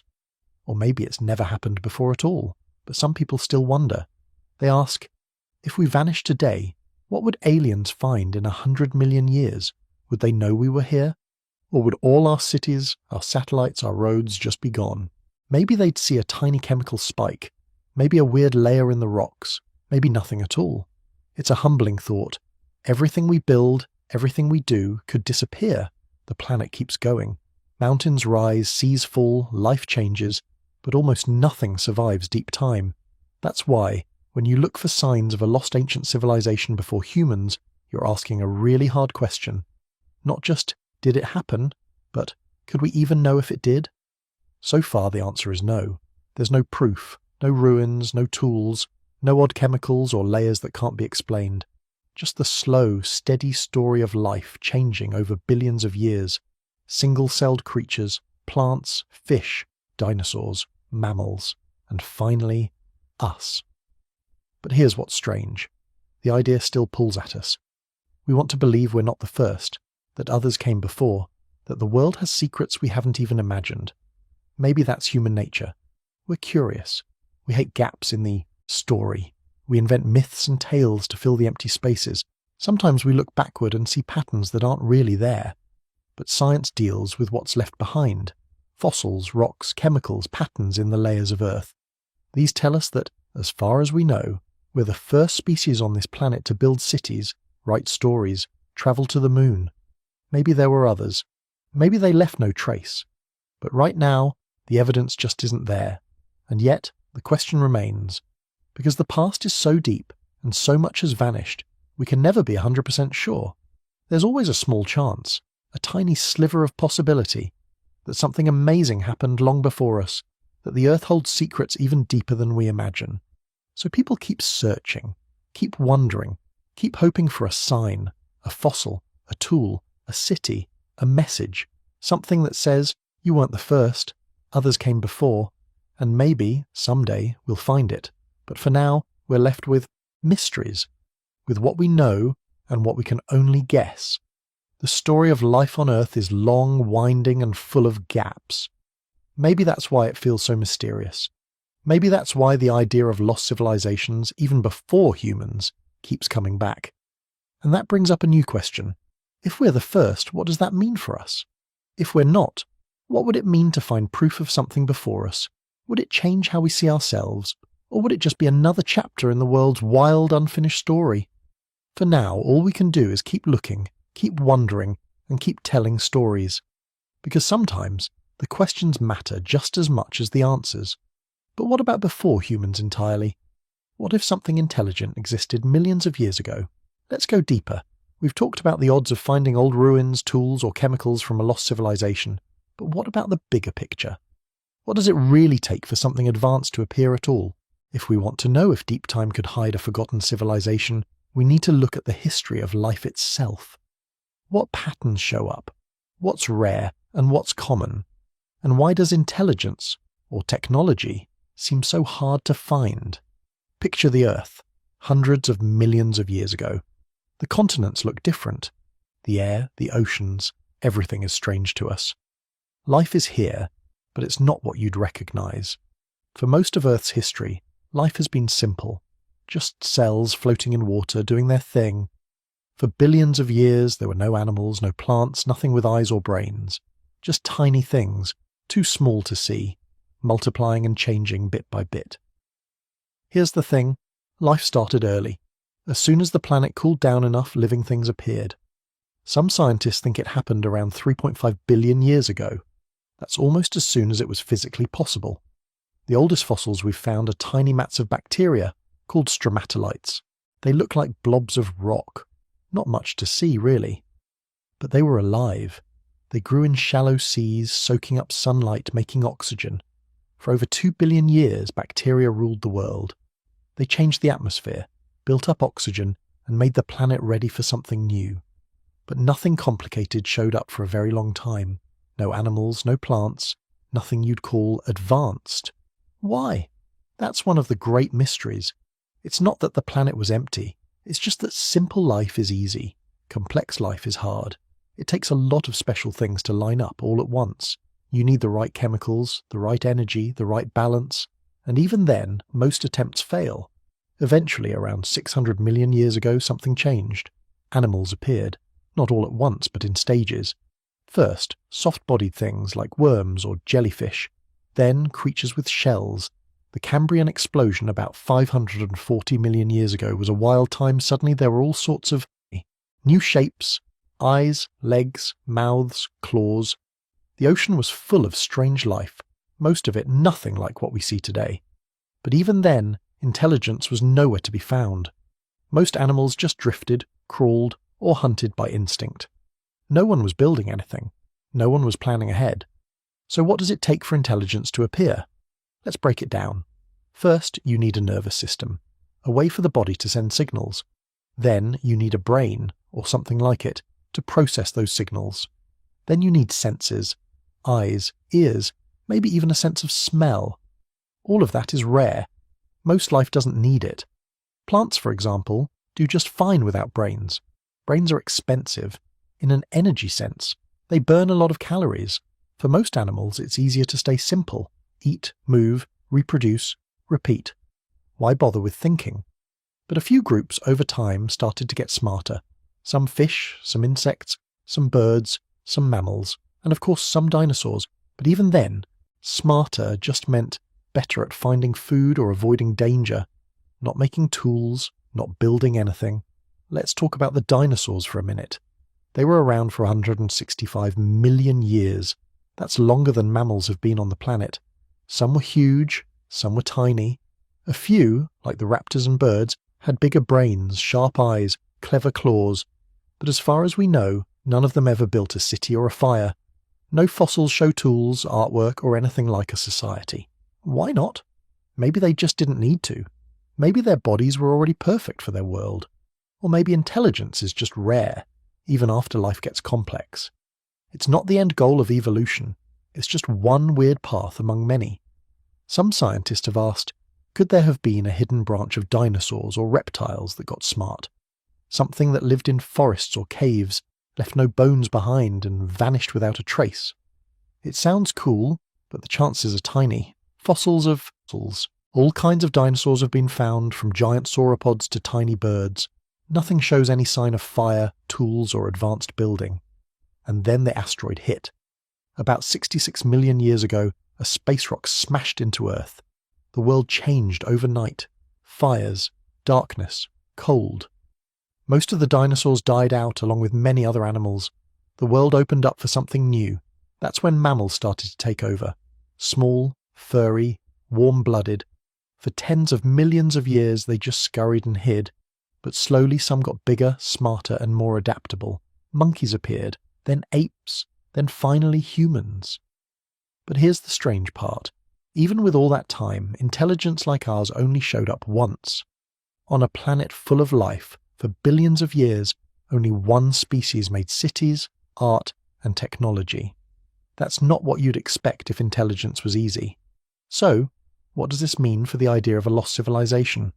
Well, most of the time life stays simple and even, and when things get complex, intelligence is rare. Technology is even rarer.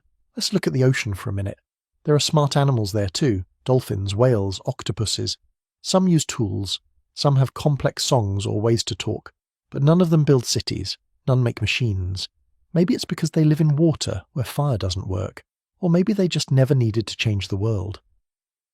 Octopuses are a fun case. They're clever, solve puzzles, and use shells for shelter. People even call them aliens of the deep. But their bodies are soft and they don't live long, just a few years. They never form big groups or pass down knowledge for generations. So even with brain power, they don't get to technology. It seems like a lot of things have to line up for an advanced civilization to appear. You need a smart brain, hands or something like them, the right environment, a long lifespan, and a way to work together. That's a tough list. There's also the question of time. Even if some animals started getting smarter, it would need millions of years to go from clever to truly advanced. And in that time, disasters can happen. Asteroids, volcanoes, ice ages. Life gets reset, and you start again. Earth has had 5 big mass extinctions. Each one wiped out most life. The biggest, about 250 million years ago, killed up to 90% of all species. That's almost everything. After each disaster, new life took over, but every time it went back to basics. Small, simple, tough survivors. Not smart, not advanced. It's like the planet is always rolling the dice. Sometimes you get big animals, sometimes you get forests. But almost never do you get something that makes technology. Now, some people wonder about shadow biospheres. What if there was a kind of life we just can't detect? Something that doesn't leave fossils or uses chemicals we don't recognize? Could there have been whole kingdoms of life that came and went without us ever knowing? Scientists have looked for this. They check for weird chemicals in old rocks. They look for strange isotopes, special forms of atoms that might come from alien life. So far, nothing. All the life we've found, from the oldest rocks to today, uses the same basic chemistry. But it's a fun idea. Maybe life started more than once. Maybe other forms of life had their shot and vanished before ours ever appeared. Or maybe we just haven't found their traces yet. Let's get even more cosmic for a second.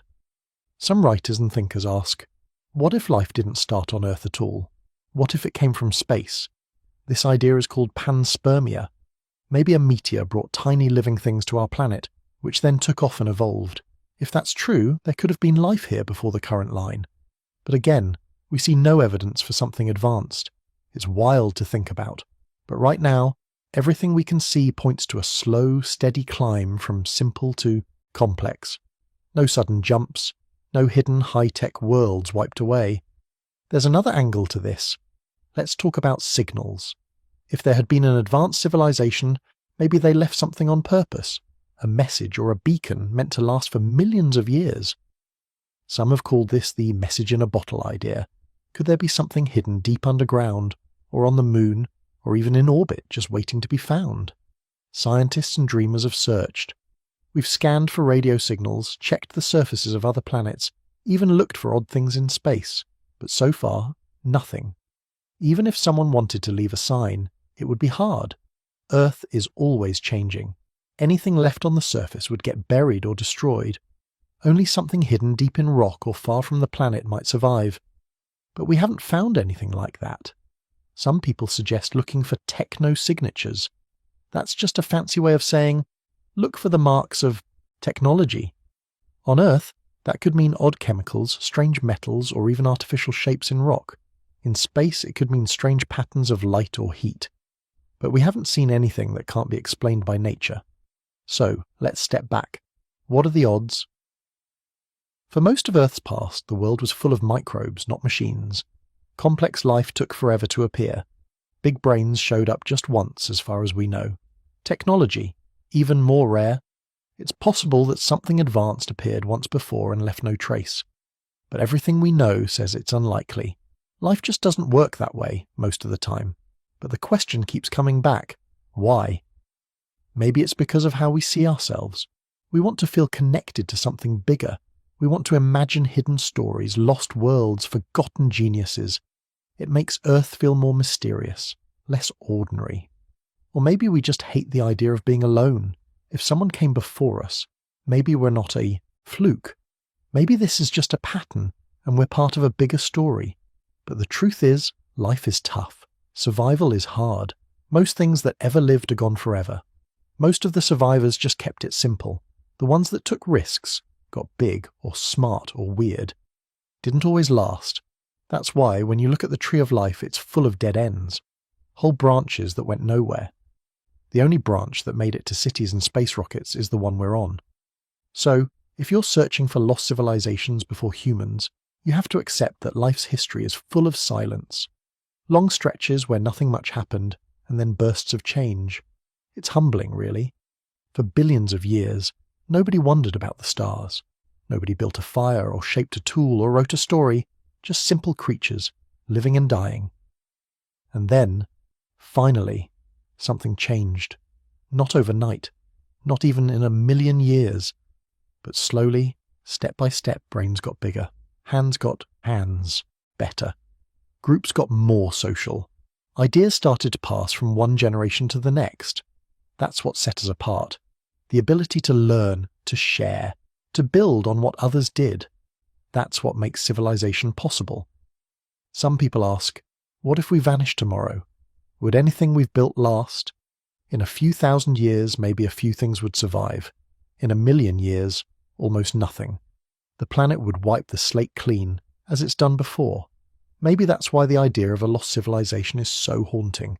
It's not just about mystery, it's about how fragile everything is, how quickly things can be forgotten. But here's another way to look at it. Maybe the real miracle isn't that something advanced could appear again and again. Maybe the miracle is that it ever happened at all, that in all the chaos of Earth's past, the right pieces lined up just once to make a species that could look back and wonder, if there was something before us, it's gone. If there wasn't, that makes our moment even more special. We're the ones who get to ask these questions. We're the ones who get to search for meaning and share stories and dream about what might have been. So, the theory goes like this. Life is common, but complexity is rare. Intelligence is even rarer. Technology, almost a miracle. The odds are stacked against it every step of the way. But as long as we're here, we get to look back, to wonder, to keep searching, and maybe, just maybe, to leave some sign for whoever comes next, even if it's 1,000,000,000 years from now. Now let's push the question even further. What about before complex life at all? Before animals, before plants, before anything with a brain? Is it possible that something truly strange, something beyond our imagination, once called this planet home? Let's try to get to the real heart of the question. Why is intelligence so rare?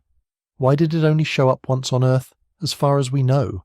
And what does that mean for the odds of a lost civilization, hidden somewhere deep in time? To answer that, we have to get a bit theoretical. But don't worry, I'll keep it simple. Think about evolution as a giant experiment. It's been running for billions of years.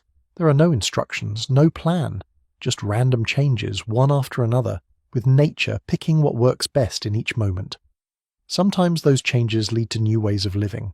Sometimes they go nowhere. Now here's the thing. Most of the time, evolution takes the easy path. Simple designs, simple habits. Single-celled creatures, like bacteria, are the champions of this game. They don't need brains or teamwork. They just float, eat, divide, and keep on going. They've been doing this for nearly 4 billion years. Complex life, that's the real twist. It needs lots of things to happen together. Cells have to team up and form bodies. Those bodies need to sense the world and react to it. That means you need nerves, muscles, maybe even eyes. Every step is a challenge. Each one can fail. And if something works, it has to work for a long time, not just for a single animal, but for its children, and their children too. Let's look at some numbers. For about 3.5 billion years, life was stuck at the single-cell stage. No animals, no plants, just tiny things living in water. Then, around 600 million years ago, things started to change. Bodies appeared. Not all at once, but in stages. First, soft blobs. Later, shells and skeletons. But even then, most animals weren't much smarter than a jellyfish. So why does complexity take so long? It turns out it's not just about luck. There are real barriers. To go from a single cell to a creature with nerves and muscles, you need a whole army of new genes. You need ways for cells to talk to each other. You need energy, lots of it. And even if you get all that, you have to survive in a world full of danger. There's something else. Every time life gets more complex, it also gets more fragile. Big animals need more food. They take longer to grow up. They can't handle sudden changes as well as bacteria can. That means when a disaster hits, like an asteroid or an ice age, the simple things usually survive.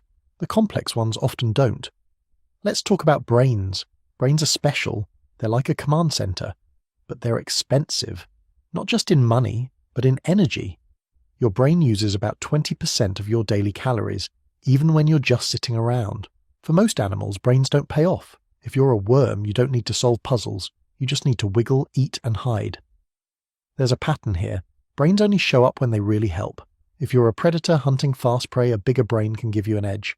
If you live in groups, brains help you remember friends and enemies. But even then, most animals stop at just smart enough. So, why did humans get so clever? Here's what scientists think. First, We had hands that could grip and shape things. That let us use tools. Second, we lived in groups. That meant we needed to talk, share, and remember who did what. Third, we learned to control fire. That gave us more food and more time to think. Each step built on the last, like climbing a ladder. But here's the twist. None of these steps had to happen. Each one was lucky. Each one could have failed. If you rewound Earth's history and let it play again, there's a good chance we wouldn't be here at all. That's why many scientists say intelligence is not the goal of evolution. It's just one path. Most life doesn't take it. Even when it does, it usually stops far short of building cities or rockets. Now let's add another layer. For a civilization to appear, brains aren't enough. You need culture. You need to pass down skills and ideas. You need language or something like it. And you need stability. Enough time without disaster, so knowledge can build up. Think about how many things could have gone wrong. A giant volcano could wipe out the cleverest animals. An ice age could freeze the planet. Disease could spread. Even a single unlucky mutation could push things off course. In the story of life, most experiments don't last. Most almosts never get a second chance. Some people wonder, could other animals have made it if they'd had more time? Maybe dolphins or elephants or crows. They're smart. They use tools. They have social lives and even traditions. But they never went past a certain point. Why not? Part of the answer is environment. Dolphins live in water. They can't build fires or shape metal. Elephants are big, but their trunks aren't great for detailed work. Crows can use sticks, but they don't live long enough to pass on complex skills to a lot of generations. So, it's not just about brains. It's about the whole package. Hands or some way to shape the world. Long lives to learn and teach. Groups to share ideas. A safe enough world to let new things grow. Here's another angle. What about time? Earth is old. Very old. The dinosaurs ruled for 165 million years. That's more than 25 times longer than humans have had cities. If intelligence was likely, shouldn't it have happened more than once? Shouldn't we see traces of other civilizations deep in the rocks? But we don't. We see long periods where nothing much changes. Then suddenly a new group takes over, but even then it's usually just more of the same. Eat, move, survive, not build, learn, create. Some thinkers call this the Great Filter. It's a way of saying there are barriers in the path from simple life to advanced civilization. Most things get stuck somewhere along the way. Maybe it's at the single-cell stage. Maybe it's at the get-a-brain stage. Maybe it's at the work-together stage. Only rarely does a species make it all the way through. And here's the sobering part. Even when a civilization appears, it might not last long. Our own history is just a blink of an eye. Cities are about 6,000 years old. That's nothing compared to the age of the planet. If you zoomed out and looked at Earth's timeline as a 24-hour clock, modern humans show up in the last few seconds before midnight. So, what does all this mean for the idea of a lost advanced civilization before us? The odds are stacked against it.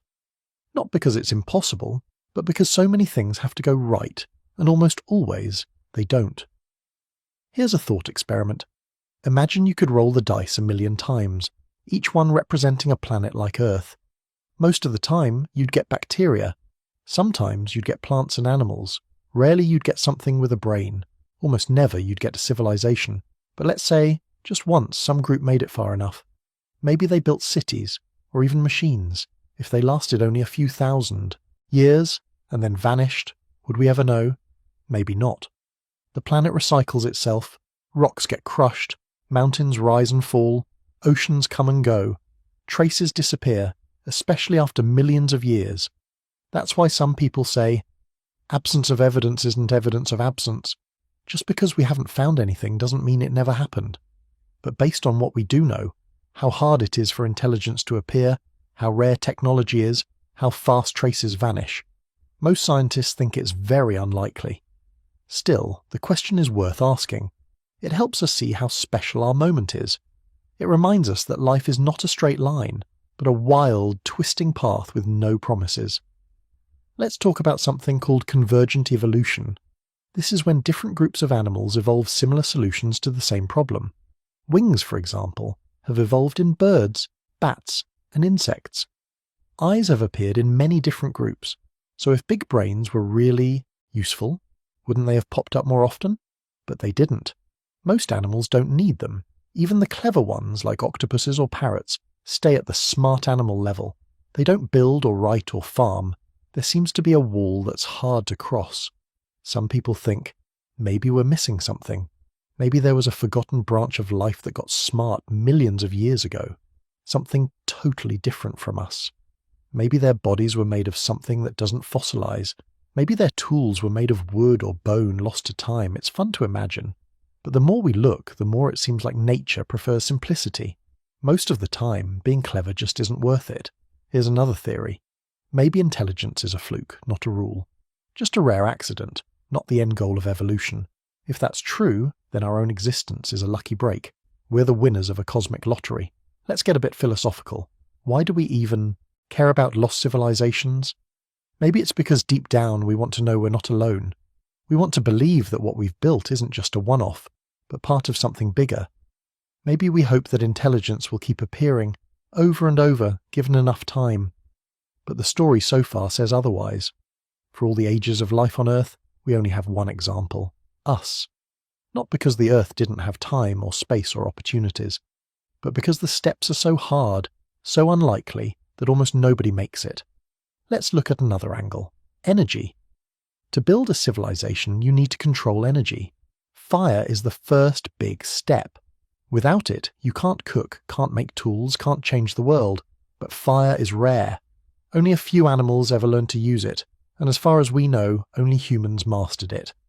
After fire, you need farming, or some other way to get lots of food. That lets people settle down, build bigger groups, have specialists, people who don't have to hunt or gather but can invent, teach or lead. That's when cities start, that's when real civilization appears. But every part of this chain is fragile. If one link breaks, the whole thing comes apart. That's why, even after millions of years of animal life, civilization is brand new. Here's a story. Around 75,000 years ago, a supervolcano called Toba erupted in Indonesia. It was one of the biggest eruptions ever. Some scientists think it nearly wiped out early humans. Maybe only a few thousand survived. If things had gone just a little differently, maybe our whole species would have vanished. No cities, no stories, no science. That's how close we came to nothing. That's how thin the line is between civilization and silence. So when people ask if there was a lost civilization before us, the answer is maybe, but probably not. Not because it's impossible, but because it's so hard. The path to intelligence is steep, full of traps and dead ends. Most of the time, life takes the easy way. Stay small, stay simple, survive. But here's the other side. The universe is huge. There are billions of planets. Maybe somewhere out there, the dice rolled differently. Maybe another world had its own humans, or something like them. Maybe they too wondered if they were alone. On Earth, though, we're the only ones as far as we know. That makes our story precious. It makes our questions matter. Let's circle back to the big idea. For most of history, life was simple. Complexity is rare. Intelligence is even rarer. Civilization, the rarest of all. If there was a lost civilization before us, it would have had to beat the odds. Not just once, but over and over. It would have had to survive disasters, outsmart extinction, and leave some mark behind. So far, we haven't found that mark. That doesn't mean it's impossible. It just means it's not likely. But the fact that we're asking the question at all says something about us. We're curious. We want to know where we came from, and who else might have shared this planet. Maybe that's the real gift of intelligence, not just to build, but to wonder. Now let's take this question to the next level. If intelligence is so rare here, what about out there? Are we really alone? Or are there other civilizations somewhere in the stars asking the same questions? That's a whole new mystery. And it leads us straight to one of the biggest puzzles of all time, the Fermi paradox. Let's take a step back and look at the bigger picture for a moment. We've been talking about Earth's timeline and the odds of intelligence popping up. But there's another layer to this puzzle. The universe itself. We're not the only planet out there. In fact, there are billions of planets just in our own galaxy. Some are older than Earth. Some are younger. Some might be like ours in ways we can't even imagine. This brings us to a huge famous question. It's called the Fermi paradox. And it goes like this. If the universe is so big and there are so many chances for life, where is everybody? Why don't we see signs of other civilizations either out in space or in our own past? It sounds simple, but it gets deep fast. Let's break it down. First, space is old. The universe is about 13.8 billion years old. Earth is only 4.5 billion years old. That means there were planets forming for billions of years before ours even existed. If life is common and intelligence isn't impossible, then you'd expect some planets to get a head start, maybe 1 billion or 2 billion years ahead of us. Now, think about what that means. If another civilization had even a 1,000,000-year head start, they'd be so far ahead of us we can't even picture it. Imagine the difference between us and the earlier stone tool users. Now, multiply that by 1,000. That's what a 1,000,000-year gap looks like. And here's the thing. Space travel, at least in theory, isn't impossible. We've sent probes to other planets. We've bounced signals off the Moon and Mars. If a civilization had enough time and enough technology, you'd think they could spread out. Maybe not across the whole galaxy, but at least to nearby stars. So, the big question. If even one advanced civilization appeared somewhere in the galaxy a long time ago, why don't we see any signs? No giant structures, no strange signals, no alien probes, nothing. This is the heart of the Fermi paradox. The universe is big, the universe is old, the odds seem high, but the results so far are zero. Let's look at some numbers. Our galaxy, the Milky Way, has about 100 billion stars. Most of those stars have planets, and a lot of those planets are in what's called the habitable zone. That means they could have liquid water, something life on Earth needs. Even if only a tiny fraction of those planets have life, and an even smaller fraction develop intelligence, there should still be thousands, maybe millions, of civilizations. But we don't see them, not even one. Why? People have come up with lots of ideas. Some are simple. Maybe we just haven't looked hard enough. Maybe the signals are there, but we don't know how to spot them. Or maybe they're using technology we can't even imagine, something totally different from radio waves or light. Others say maybe civilizations are out there, but they don't want to be found. They might hide on purpose, like animals hiding in the forest. Maybe they're afraid of other, more dangerous aliens. Or maybe they just want to be left alone. Then there are darker ideas. Maybe civilizations tend to destroy themselves. Maybe once you get technology, it's only a matter of time before you wipe yourself out. War, pollution, disease, take your pick. This is sometimes called the Great Filter. It's the idea that something is stopping civilizations from lasting long enough to spread out. Or maybe the really hard part is just starting. Maybe life is common, but intelligence is rare. Or maybe intelligence is common, but making technology is rare. Or maybe, even if you get technology, space travel is just too hard. The distances are huge. The energy needed is more than any civilization can handle. Let's get back to Earth for a second. When we look for signs of lost civilizations, we're looking for things we'd recognize. Buildings, metal, writing. But what if something really different existed before us? What if their technology didn't leave the same marks? It's possible. Maybe they used materials that don't last. Maybe they lived in places now deep under the ocean, or buried under miles of rock. Maybe their traces are mixed up with natural rocks, and we just can't tell the difference. But here's an important point. The odds of all those things happening, and leaving no trace at all, are low. Not impossible, but low. We've dug up giant bones from dinosaurs, tiny shells from before the dinosaurs, pollen from ancient plants. If a big, widespread civilization had existed, we'd expect to find something. Now, let's zoom back out to the universe. If alien civilizations are out there, why haven't we seen even the tiniest hint? That's the puzzle. Some people say, maybe we're the first. Maybe it just took this long for intelligence to appear, and we're the lucky ones who got here first. If that's true, it's a lonely thought, but also a hopeful one. It means we could set the tone for the whole galaxy. Others think, maybe civilizations are common, but they're all short-lived. They rise, they fall, and their traces vanish fast. In space, things get erased over time. Planets get hit by asteroids. Stars explode. Even giant structures could be wiped out after millions of years. Or maybe the universe is filled with life, but most of it is simple, single-celled like bacteria, or maybe animal level like fish or insects. Only rarely does it leap to something that can build, invent, and talk to the stars. Let's talk about timescales. Human civilization is maybe 10,000 years old if you count early farming. Cities are only about 6,000 years old.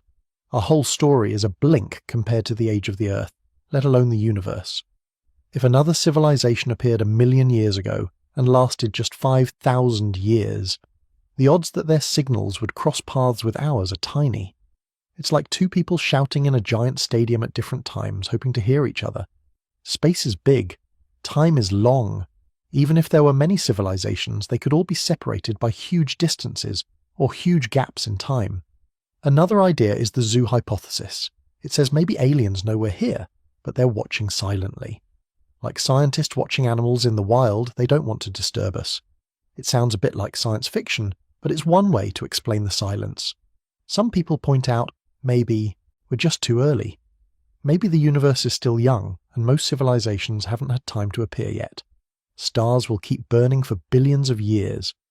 Maybe intelligence will be common in the far future, but right now it's rare. There's also the idea that maybe we're looking in the wrong way. We use radio telescopes to listen for signals, but what if advanced civilizations use something else, like lasers, or signals we haven't thought of yet? Or maybe they communicate in ways we can't even dream up. Let's try a different angle. On Earth we see lots of examples of convergent evolution. That means different animals end up with similar solutions, like wings or eyes, or even social groups. But as we saw, big brains and technology only appeared once. So if intelligence was likely, wouldn't it have happened more than once, here or elsewhere? Or if it happened somewhere else, wouldn't we see at least a few clear signs? Some scientists think maybe the steps to get from life to intelligence are just too many. Each step might be unlikely on its own, and when you multiply all those unlikely steps together, it gets almost impossible. That's why the great filter idea worries people. It means there are roadblocks, and we don't know where they are. Maybe we already passed the hardest ones, or maybe the really hard step is ahead of us. Let's talk about filters for a minute. Imagine a long hallway with lots of locked doors. Each door is a challenge, getting from simple life to complex life, then to animals, then to big brains, then to technology. If most planets get stuck behind one of those doors, very few will make it all the way through. So, which door is the hardest? Is it the leap from single cell to many cells? Is it the leap to language or to fire or to farming? Or is it surviving long enough to spread out into space? Here's another twist. It's possible the great filter isn't behind us, but ahead. Maybe advanced civilizations always wipe themselves out. Maybe technology is a trap. As soon as you get it, you get the tools to destroy yourself. If that's true, maybe that's why we don't see anyone else. They all vanished. But maybe, just maybe, some civilizations did make it. Maybe they're out there, but they're quiet. Maybe they don't use radio. Maybe they're made of something totally different from us. Or maybe they're so advanced, we wouldn't even recognize their signals. Think about ants and humans. We walk past ant nests every day, but we don't try to talk to them. If there are civilizations out there as far ahead of us as we are ahead of ants, maybe they see us but don't bother to say hello. Let's get practical for a moment. We've been listening to space for signals since the 1960s. That's just 60 years out of the billions of years the universe has existed. That's like dipping a cup into the ocean for 1 second and saying, I didn't see any fish, so there are no fish in the sea. Maybe we just haven't listened long enough, or in the right way. Maybe we're missing the big picture. There's another idea called rare earth. It says maybe our planet is special, not just because of life, but because of all the tiny things that lined up to make civilization possible. The right kind of star, the right distance, a big moon to steady the planet, plate tectonics to recycle nutrients, a magnetic field to protect us from space radiation. Maybe all those things have to come together, and it just doesn't happen often. If that's true, the odds of another Earth with another civilization might be lower than we think. But the universe is huge. Even if the odds are 1 in a billion, there could still be hundreds or thousands of civilizations out there. We just haven't met them yet. Let's tie this back to the idea of a lost civilization on Earth. If we can't even find other civilizations in space, maybe it's not so strange that we don't find one in our own past. The steps are hard, the odds are long, and the traces fade fast, but we keep looking. We look for signals from the stars, we look for clues in the rocks, because deep down, we want to know if we're alone. Here's a thought that keeps coming up. Maybe the universe is quiet, not because nobody's out there, but because everyone is listening, waiting for someone else to speak first, like a room full of people, all silent, waiting for someone to break the ice. Or maybe we're just in the quiet part of the galaxy. Maybe there are busy, noisy places out there, but we're too far away to hear. Some people wonder if life comes in waves. Maybe there are bursts of civilizations, then long silent stretches. Or maybe life is just getting started, and we're the early birds. There's also a chance that we're not looking for the right things. Maybe we're too focused on finding life like us, carbon-based, water-loving, city-building. Maybe life can be made of different stuff, in different places, with different ways of thinking. Let's imagine for a second. What if there was a civilization that lived in the clouds of a gas giant, or one that lived in the deep oceans under the ice of a far moon? Their traces might be totally invisible to us. We might not even know what to look for. Or what if advanced civilizations turn inward? Maybe they live in virtual worlds, using tiny energy, sending no signals at all. Maybe the future of intelligence isn't out among the stars, but deep inside. Here's something else to think about. We often picture aliens as being curious, like us. But what if they're not? What if they don't care about exploring or sending signals or building giant monuments? Maybe they're content just to exist. Back to the Fermi paradox. Some people find it comforting. It means we're rare, maybe even special. Others find it scary. It means the universe is empty, or that something bad happens to civilizations before they can spread. But maybe the answer is simple. Maybe it just takes a long, long time for intelligence to appear, and we're among the first. Or maybe we're not, and we just haven't heard from the others yet. There's a kind of beauty in not knowing. It gives us room to wonder, to imagine, to dream. Now let's bring it back down to Earth. We've looked at the universe, the odds, the silence. But what about us? If our own civilization vanished, what would survive? What traces would we leave behind, and for how long? That's a whole new question, and it might help us see why the past is so hard to read. Okay, let's do something kind of weird. Imagine the world is empty. No humans, no animals, just trees, rocks, and rivers. Then, out of nowhere, a group of explorers from another planet shows up. They walk around, take samples, and try to figure out if anyone ever lived here before. Sounds simple, right? But it's not easy at all. Now flip it. What if we're the explorers? Not on a new planet, but on our own Earth. We're digging, searching, and trying to answer this question. If an advanced civilization lived here millions of years ago, would we even know? It seems like we'd notice. You might think, hey, if there were cities, we'd see the ruins. We'd find metal, plastic, bones, or even trash. But the truth is trickier. Earth is not a museum. It's more like a giant eraser. Time, weather, and life itself work together to wipe away almost everything. Let's walk through what happens to our stuff after we're gone. Not in 100 years, or even 10,000. Let's imagine 1,000,000 years into the future. What would be left of us? Start with the obvious things. Glass skyscrapers, highways, cars, and bridges.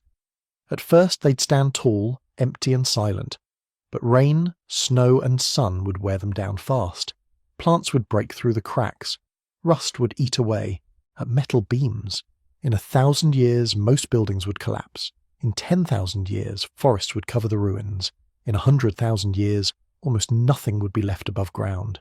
Even our biggest things fade away. Think about Mount Rushmore. It's carved out of solid rock. But wind and water wear down even mountains. After 7 million years, the faces would barely be visible.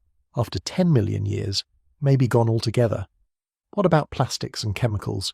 Here's the thing. Some plastics might last a long time, maybe hundreds of thousands of years buried underground. But sunlight breaks them down.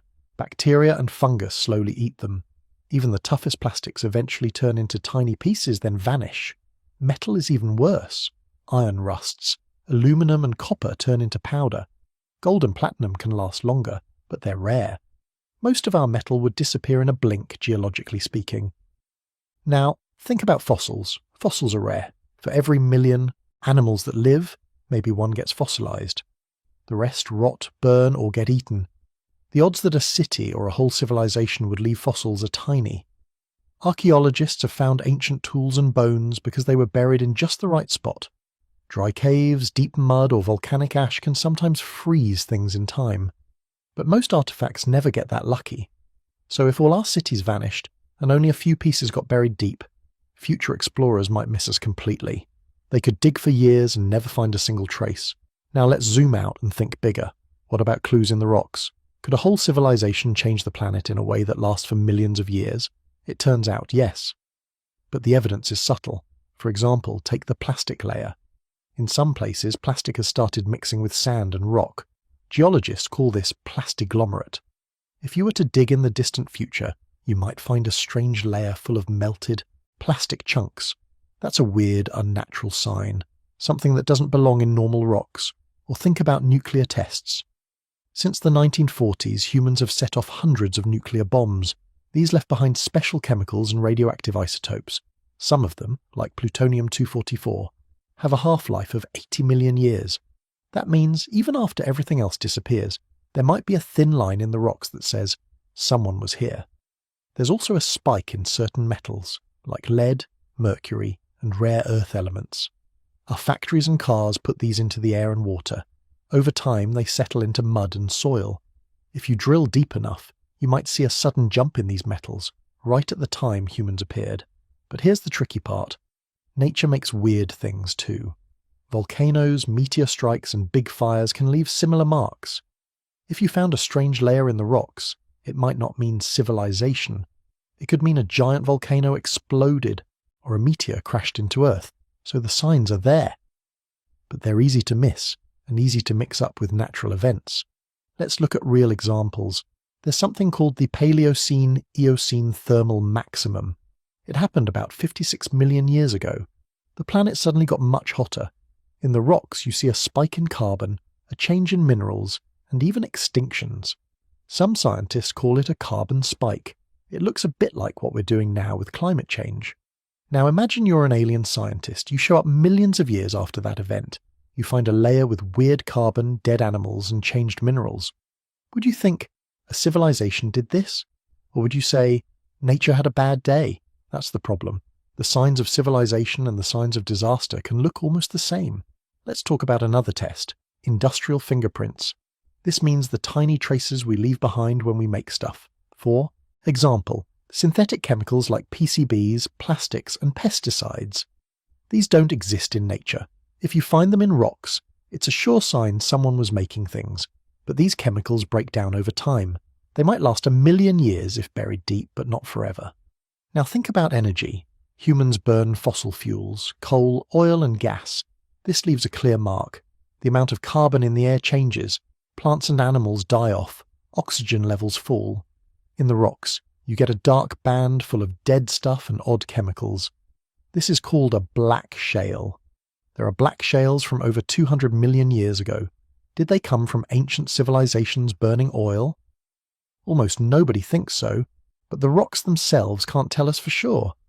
What about big bones or skeletons? You'd think we'd find dinosaur cities or fossilized tools if there had been a civilization before us. But bones don't last long unless they're buried by just the right mud or lava. Plus, erosion, earthquakes, and shifting land bury or destroy almost everything on the surface. If you dig into the age of dinosaurs, you don't find buildings or roads. You find bones, teeth, and sometimes footprints. The same could be true for any lost civilization. If they ever existed, their bones and tools could have been crushed, melted, or washed away. Let's talk about deep time. Earth's surface is always changing. Continents move, mountains rise and fall, oceans appear and vanish. In just a few million years, whole landscapes are erased. If a city stood on land that later sank beneath the ocean, it would get buried under mud, then rock. Maybe someday a mountain might rise, and those rocks come back to the surface. But by then, it would be almost impossible to recognize what you're looking at. And here's another twist. Most of the Earth's crust is recycled every few 100 million years. Plate tectonics, giant plates moving under the ground, drag old rock deep into the planet where it melts and becomes new rock. Any evidence on the surface gets carried down and destroyed. Now, let's look at the ocean. It covers over 70% of our planet. Most of the deep sea floor is less than 200 million years old. That's because new crust forms at ridges and old crust gets swallowed at trenches. Anything built on the deep ocean floor gets buried, crushed, or melted in a blink, geologically speaking. What about places that don't change much? Some deserts and mountain valleys have rocks that are billions of years old. If a civilization left behind stone carvings or pyramids in one of these places, maybe they'd last longer. But erosion, sand, and wind still wear them down, and even the hardest stone breaks apart over time. Here's a simple test. Think about the oldest things we've found from past humans. The oldest buildings are about 12,000 years old. The oldest cave art is maybe 40,000 years old. The oldest stone tools are around 3 million years old. But tools last because they're stone, and they were buried in the right place. Most things disappear much faster. Let's look at a famous example, the pyramids of Egypt. They're over 4,000 years old, but even they are slowly crumbling. The desert helps preserve them, but wind and sand still wear away at the stone. If nobody cared for them, in a few 100,000 years, they'd be gone. Now think about what happens if we stop maintaining our cities. In just a few decades, plants take over, roofs fall in, roads crack and vanish. In 1,000 years, forests wipe out almost everything. In 10,000 years, you'd never know we were here, unless you dug deep. So, what would really last? Maybe a few things. Ceramics, like plates and cups, can survive for thousands of years. They're tough and don't rot. Some might survive for 1,000,000 years if buried in the right place. But if nobody's looking in the right spot, they'd never find them. Think about the Antikythera mechanism. It's a complex bronze machine from ancient Greece, found on a shipwreck. It's over 2,000 years old. We only found it because a diver stumbled on the wreck. If it had sunk in a different place, or if nobody looked, we'd never know it existed. The same goes for lost civilizations. If they left anything behind, we'd have to be incredibly lucky to find it. Most traces would be tiny, scattered, or buried deep. Now let's ask another question. Could we spot an advanced civilization if it wasn't like us at all? What if they didn't build cities? What if they lived in forests or underground or underwater? Maybe their technology didn't use metal or stone. Maybe it was made of wood, bone, or something that rots. In that case, almost nothing would survive for millions of years.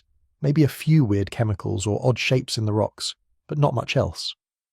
So when we look for evidence, we're really searching for a needle in a haystack, and the haystack keeps getting bigger as time goes on. Let's talk about strange things we have found. Sometimes people find objects or marks in rocks that don't seem to belong.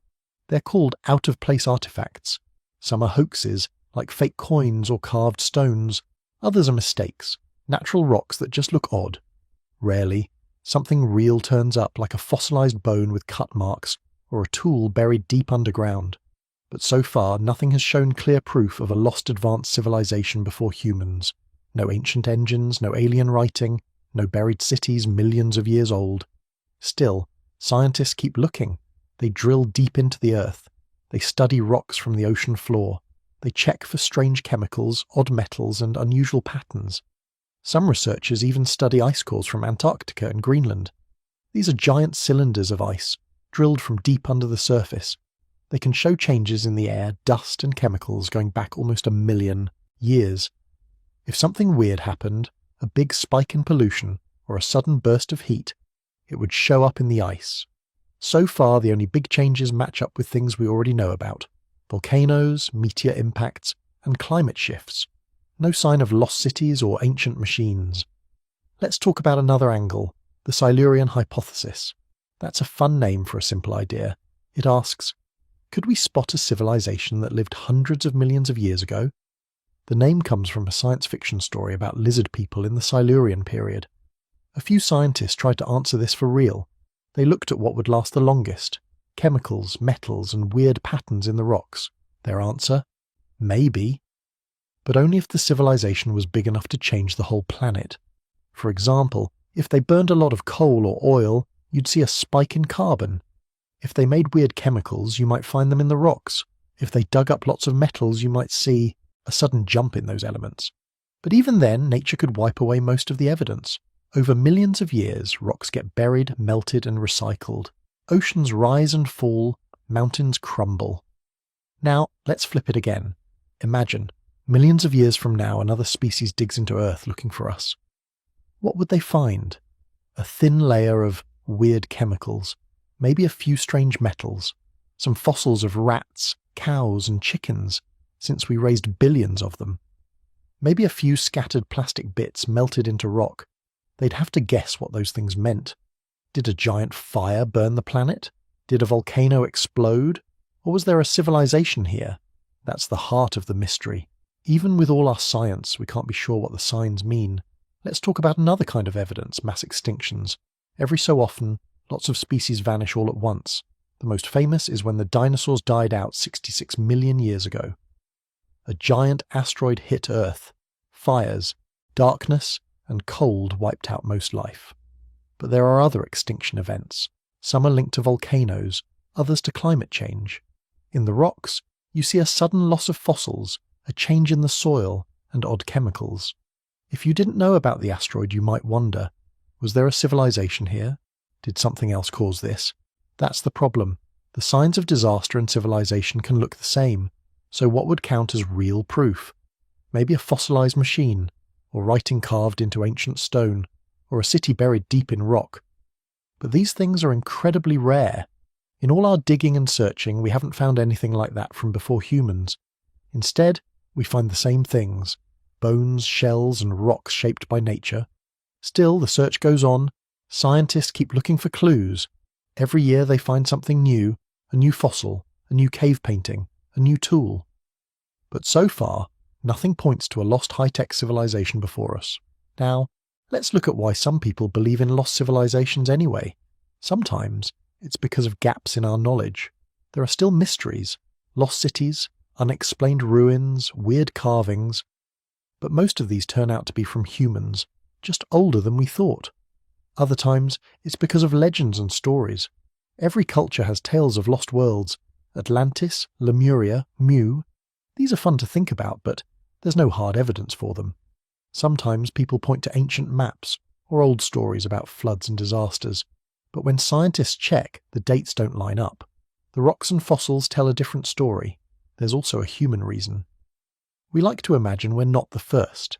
It gives us a sense of mystery and maybe a warning. If others came before us and vanished, what does that mean for us? Let's sum up the evidence. Earth is good at hiding things. Time and nature erase almost everything. If a civilization lived millions of years ago, most traces would be gone. Maybe a few weird chemicals or strange metal spikes would survive in the rocks. But those can look a lot like natural events. So far, scientists haven't found anything that can't be explained by nature or known human history. No hidden cities, no ancient machines, no alien writing. But the search isn't over. New tools like better drills and scanners let us look deeper than ever before. Maybe one day we'll find something that changes everything. For now, the evidence is thin. Earth is old, time is long, and most traces fade away, but the mystery is still there, waiting. And sometimes, not knowing is just as fascinating as having all the answers. So, after all this digging, searching and guessing, we're left with a puzzle. If there was a lost civilization before us, it's hidden well. Maybe too well to ever find. Or maybe we're the first after all. And now, let's step back and ask, what does all this mean? What should we take from this great mystery? Let's step back and really look at what's left when the dust settles. After all the digging, all the guesses, all the wild stories, what does it actually mean to search for a lost civilization before humans? Why do we care so much? And what does it say about us that we keep asking? First, here's something to chew on. People have always wondered if they're alone, not just in the universe, but even here on Earth. It's a deep, almost ancient feeling. Maybe it comes from sitting around a fire hearing strange noises in the dark. Maybe it's built into the way our brains work. We look at empty places and wonder who might have been there before us. But this mystery, were there others before us, maybe even smarter or more advanced, is different. It's not just about being alone. It's about time, about how small we are in the face of millions, even billions of years. Most of human history is just a blink compared to the age of the planet, so it's natural to ask, are we really the first? Now let's talk about why this question is so hard to answer. We already saw that the Earth erases almost everything, but there's another layer. It's about what we expect to find. Think about what advanced even means. When we say an advanced civilization, most people picture cities, machines, maybe even spaceships. But that's just us, our style of being advanced. What if advanced looked totally different? What if it meant living in balance with nature, or using technology we wouldn't even recognize? For example, say a species learned to shape the world using sound or light, or things we can't even imagine. Maybe they didn't build towers or cars at all. Their footprints could be invisible to us. If their tools were made of something that breaks down fast, we'd never spot them.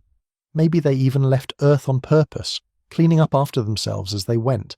No trash, no buildings, no clues. This idea can sound a bit wild, but it's worth thinking about. Our whole search is shaped by what we expect to find. If we only look for stone, metal, or plastic, we might miss everything else. Here's another twist. Maybe advanced doesn't mean what we think. Imagine a world where the smartest species decided not to build anything at all. Maybe they saw what big cities did to the land and chose a different path. Maybe their wisdom was knowing when to stop, not just when to invent a new thing. So, when we look for lost civilizations, we're really looking for versions of ourselves. We want to find someone who thought, built, and lived the way we do. But if they were different, we might walk right past their traces and never know. Now, let's talk about the way we see time itself. Most of us think in years, maybe centuries. We picture the past as a straight line. First the dinosaurs, then mammoths, then humans. But Earth doesn't work like that. Time isn't neat or tidy. Whole ages come and go, leaving almost nothing behind.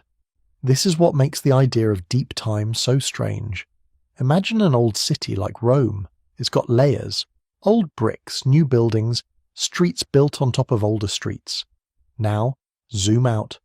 Think about the planet as a whole, with its own layers, rock, soil, fossils, even plastic. Most layers get mixed up, crushed, or melted. In a million years, the world we know will be buried deep, twisted and broken by heat and pressure. If you could travel that far into the future, you'd see a planet almost brand new. Most of our history would be erased. So, if another civilization lived here millions of years ago, their traces would be even deeper, or long gone. It's like trying to find a single page from a burned book in a pile of ashes after a rainstorm. Now, let's get into the theories people have come up with. Some folks believe in cyclical history, the idea that civilizations rise, fall, and rise again. They think there could have been many waves of smart life on Earth. Maybe we're just the latest in a long line. This idea pops up in myths and stories all over the world. Ancient India talks about yugas, vast cycles of time, each with its own people and cultures. The Greeks had the story of Atlantis, a world that rose, fell, and was lost to the sea. Even in modern times, people love to imagine hidden worlds, lost under deserts or oceans. But when we check the rocks, the fossils, the layers, we don't see much to back this up. The gaps are huge. Between the dinosaurs and us, there's a long, empty stretch. If there was a civilization, it left almost nothing behind. Still, the idea sticks. Why? Maybe it comforts us, or maybe it warns us. If others came before and vanished, what does that mean for us? Could we vanish too and be forgotten? Here's another theory. Maybe the past was stranger than we think, but not because of lost cities. Maybe life itself was advanced in ways we can't imagine. For example, there are fossils of giant insects, huge forests, and even strange footprints that don't match any known animal. Some people wonder if these are clues. Maybe there was a kind of intelligence we don't recognize, a world run by giant bugs or huge plants, or something totally alien to us. No skyscrapers, no machines, just a different kind of mind shaping the world. It sounds like science fiction, but it's really a reminder of how little we know. The more we study the past, the weirder it gets. We find new fossils, new chemicals, new mysteries every year. Let's talk about technology for a minute. We always imagine progress as a straight line. Stone tools, fire, metal, electricity, computers. But what if it didn't work that way? What if a past civilization went in a different direction? Maybe they focused on biology or language or something we can't even dream up. For example, think about dolphins or octopuses. They're smart, but they don't build things like we do. Maybe there was once a species that lived in water, or underground, or in the air. Their tools could have been made of stuff that vanishes fast. Jelly, chitin, even living tissue. If that's true, we'd never see their cities or machines. Maybe we'd just find a weird spike of one kind of chemical, or odd shapes in the rocks. but nothing we'd call evidence. Now here's a fun twist. What if we're the evidence in a way? Maybe life on Earth is shaped by whatever came before. Maybe ancient civilizations changed the air, the water, or the soil, and that's why we're here now. Maybe we're standing on the shoulders of something ancient, but invisible. It's a wild idea, but not impossible. Life changes the world all the time. Plants make the air we breathe.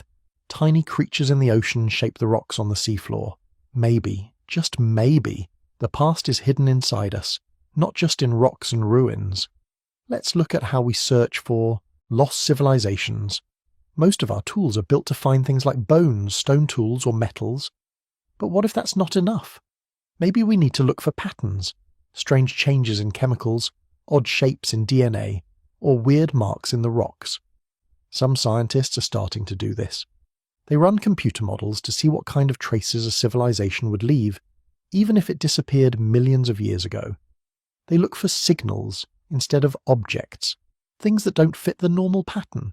For example, a sudden spike in a rare metal, or a layer of rock with strange crystals, or a bit of DNA that doesn't match anything else. These might not prove anything, but they could point us in a new direction. Now think about what it means if we never find anything. Maybe there really was nothing before us. Maybe we are the first, or at least the first to build cities, write stories, and look for others. That's kind of amazing if you think about it. Out of all the billions of years, we're the ones asking questions. We're the ones searching, wondering, and dreaming. But what if we're not the first? What if someone, or something, came before us and vanished without a trace? What can we learn from that? Here's a thought. If the Earth wipes away almost everything, then nothing lasts forever. Not cities, not stories, not even memories. The only thing that sticks around is change itself. Whole worlds can rise, fall, and be forgotten, and the planet just keeps spinning. Maybe that's a lesson for us. We work so hard to leave a mark, to build things that last. But in the end, even the greatest empires fade. Maybe the real value isn't in what we leave behind, but in what we do while we're here. Let's talk about humility for a second. It's easy to think we're the peak of everything. The smartest, the most advanced, the ones who finally got it right. But history shows that nature doesn't care. Dinosaurs ruled for 165 million years. We've been around for a tiny fraction of that. If the past is any guide, being advanced is no guarantee of staying power. In fact, the more complex a system gets, the more ways it can break down. That's a bit scary, but also freeing. It means we can focus on what matters now, not just on building monuments for the future. Now let's flip the question. Imagine someone, or something, finds traces of us millions of years from now. What would they think? Would they call us advanced? Or would we just be another blip in the long story of the planet? Maybe they'd find a strange layer of plastic, a spike of carbon, or a few odd chemicals. Maybe they'd wonder what kind of creatures left those marks. Maybe they'd make up stories just like we do. That's the beauty of the mystery. Even if we never find proof of lost civilizations, the search itself changes us. It makes us humble, curious, and open to new ideas. Here's another angle. The search for lost worlds isn't just about the past, it's about the future too. If the Earth can wipe away almost everything, what does that mean for us? How do we want to be remembered? Is there even such a thing as forever? Some people think we should leave a message in a bottle, something buried deep or sent into space so future beings know we were here. Others say it's better to live lightly and let the world heal when we're gone. There's no easy answer. But thinking about lost civilizations helps us see how fragile and temporary things really are. It reminds us to take care of what we have while we have it. Let's get philosophical for a minute. Looking for lost civilizations is really about looking for meaning. We want to feel like we're part of a bigger story. We want to know where we fit and what comes next. But sometimes the biggest lesson is that not every question has an answer. Sometimes the mystery is the point. It keeps us guessing, keeps us moving forward. Now, take a breath and think about what we've covered. We asked if there could have been a lost advanced civilization before humans. We dug through rocks, fossils, chemicals, and stories. We found that the Earth is a tough place for secrets to survive. We learned that even the best clues can look like something else, but in the end we're left with wonder. Wonder at how much we don't know. Wonder at the twists and turns of history. Wonder at our own hunger to understand. Maybe that's the real secret. The search changes us more than any answer ever could. And now, as we wind down, let's take a moment for some final thoughts, ones that might help you drift off to sleep, still pondering the mystery. So, what does it really mean to wonder about lost civilizations before humans? Not just as a fun idea, but as something deeper, something that sticks in your mind even after the lights are off. Let's try to pull all the threads together and see where it leaves us. Think about how much the world has changed just in the time people have been around. The continents have moved, oceans have come and gone, whole mountain ranges have risen up, then worn away. Even in just the last million years, the planet's face has shifted in ways we can barely imagine. That's before you even get to the billions of years before that. When you stack up all those changes, it's not surprising that so much is lost. Even the fossils we find are just a tiny slice, like a few puzzle pieces from a box with thousands missing. Most things that ever lived, or ever happened, have just disappeared. So if you start with that, you see why the question is so hard. If there was something before us, the odds are against us ever finding a clear sign. Even our own cities with all their concrete and steel won't last forever. In a million years, most of what we've built will be dust deep under the ground or turned into something else. But here's the twist. Just because something is unlikely doesn't mean it's impossible. Strange things do survive. Think about the oldest rocks on Earth. Some are over 4 billion years old, or ancient crystals that hold tiny drops of water from when the planet was young. Sometimes the world keeps a secret safe, even when everything else is wiped away. That's why people keep looking. There's always a chance that something weird, something out of place could turn up. Maybe it's a fossil that doesn't make sense. Maybe it's a strange pattern in the rocks. Or maybe it's a signal, some kind of chemical or a layer, or even an odd bit of DNA that points to a past we never guessed. People are good at spotting patterns, sometimes too good. We see shapes in clouds, faces in shadows, meaning in random noise. That's why some folks jump at every strange rock, every odd fossil, hoping it's a clue to something big. Most of the time it's not. But every now and then the world surprises us. Think about what it take to truly know there was a lost civilization. Not just a weird rock or a fossil that's hard to explain, but something solid. A pattern that's impossible to ignore. Maybe a group of metals that don't form naturally, or a layer of glass that could only come from technology. Something that says with no doubt someone was here. So far, nothing like that has turned up, but the search itself changes how we see everything else. It pushes us to look closer, to test our own ideas, and to ask better questions about the past. Let's talk about what a civilization even is. For most people, it means cities, writing, art, and maybe big monuments. But that's just our style. There could be other ways to be advanced that we don't even have words for. Maybe a group of animals found a way to control their world without ever building a house or writing a word. Maybe they had language we'd never understand. There's a lesson there. When we look for lost worlds, we have to remember our own blind spots. It's easy to think we'd recognize another civilization right away, but what if their traces are nothing like ours?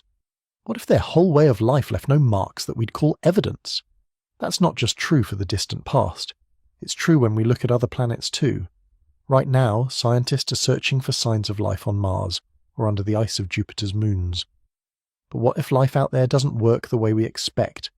What if it's quiet or hidden or just plain strange? That's why the search for lost civilizations isn't just about digging in the dirt or scanning rocks. It's about learning how to ask questions without easy answers. It's about being ready for surprises, even when you're sure you know what you're looking for. Here's another angle.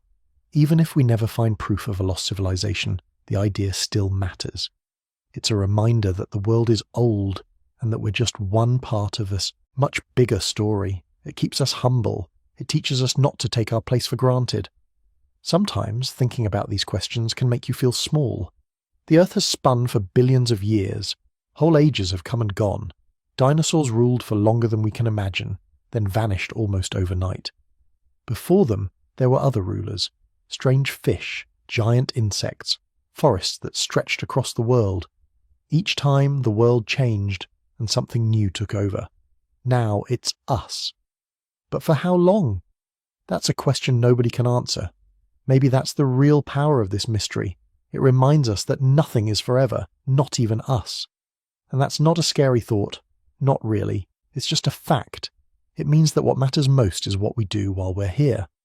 Let's shift gears for a second. Imagine what it would feel like to find real proof, a tool, a structure, a message from a world before ours. How would people react? Some would be excited, others might be scared. A few might doubt it, no matter how clear the evidence was. History shows that big discoveries take time to sink in. When people first found fossils of giant animals, it shook their whole view of the world. When they learned the Earth was much older than they thought, it took years for the idea to catch on. If someone ever found proof of a lost civilization, it would change everything. But even then, it would take time for people to really believe it. That's part of being human. We're curious, but we're also careful. We want answers, but we don't always like what we find. Still, the search goes on. There's another side to all this, the stories we tell. Myths about lost worlds, vanished cities, and forgotten people show up everywhere. Atlantis, Lemuria, Mu, even cities hidden under the sand. These stories aren't just about the past. They're about hope and fear and what it means to be alive. Sometimes myths hold real clues. Other times they're just stories. But either way, they show what matters to us. We dream about being part of something bigger. We wonder if we're alone or if others have walked this path before us. That's what makes the search so powerful. Even if we never find what we're looking for, the act of looking changes us. It makes us more patient, more open to new ideas, and more willing to admit when we don't know something. Let's talk about the future for a moment. If we know that the planet wipes away most traces, what does that mean for us? Maybe it means we should focus less on what we leave behind and more on how we live right now. Maybe the real mark of a civilization isn't in its ruins, but in its kindness, its wisdom, and its care for the world. Think about how people today try to send messages to the future. Time capsules buried in the ground, records sent into space, stories written in books and carved into stone. We all want to be remembered. We all want to know that our lives mattered. But maybe, in the end, the best thing we can do is live well. Treat each other with respect, care for the planet, make the most of the time we're given. That's not a new idea. It shows up in old stories, in every culture. The idea that life is short, that nothing lasts forever, but that what we do still matters. It's a simple lesson, but it's easy to forget. Now, let's bring it back to where we started. The question of lost civilizations isn't just about the past. It's about us, how we see ourselves, what we believe, and what kind of world we want to build. If you look at history, you see the same pattern over and over. People rise, build, dream, and sometimes fall. The details change, but the big picture stays the same. We're all just trying to find our place in the world. Maybe that's the real heart of the mystery. We want to know if we're special, or if we're just part of a long chain of life that goes back farther than we can see. We want to know if anyone else has stood where we stand, looked up at the sky, and wondered about their place. And even if the answer is no, even if we really are the first to ask these questions, that's still pretty amazing. It means that for a little while, the story is ours to write. So, what should we take from all this? Maybe it's this. The mystery matters, even if we never solve it. The search, the questions, the stories, they're all part of being human. We may never find a lost civilization before humans, but in looking we find something else, a sense of connection, a reminder of how strange and beautiful the world is, and a reason to keep dreaming. The past is full of gaps. The future is wide open. And right now, in this moment, we get to wonder. That's a gift. So as the world goes quiet and the night grows deep, let yourself drift on these thoughts. The mystery is still there, waiting, and sometimes that's enough.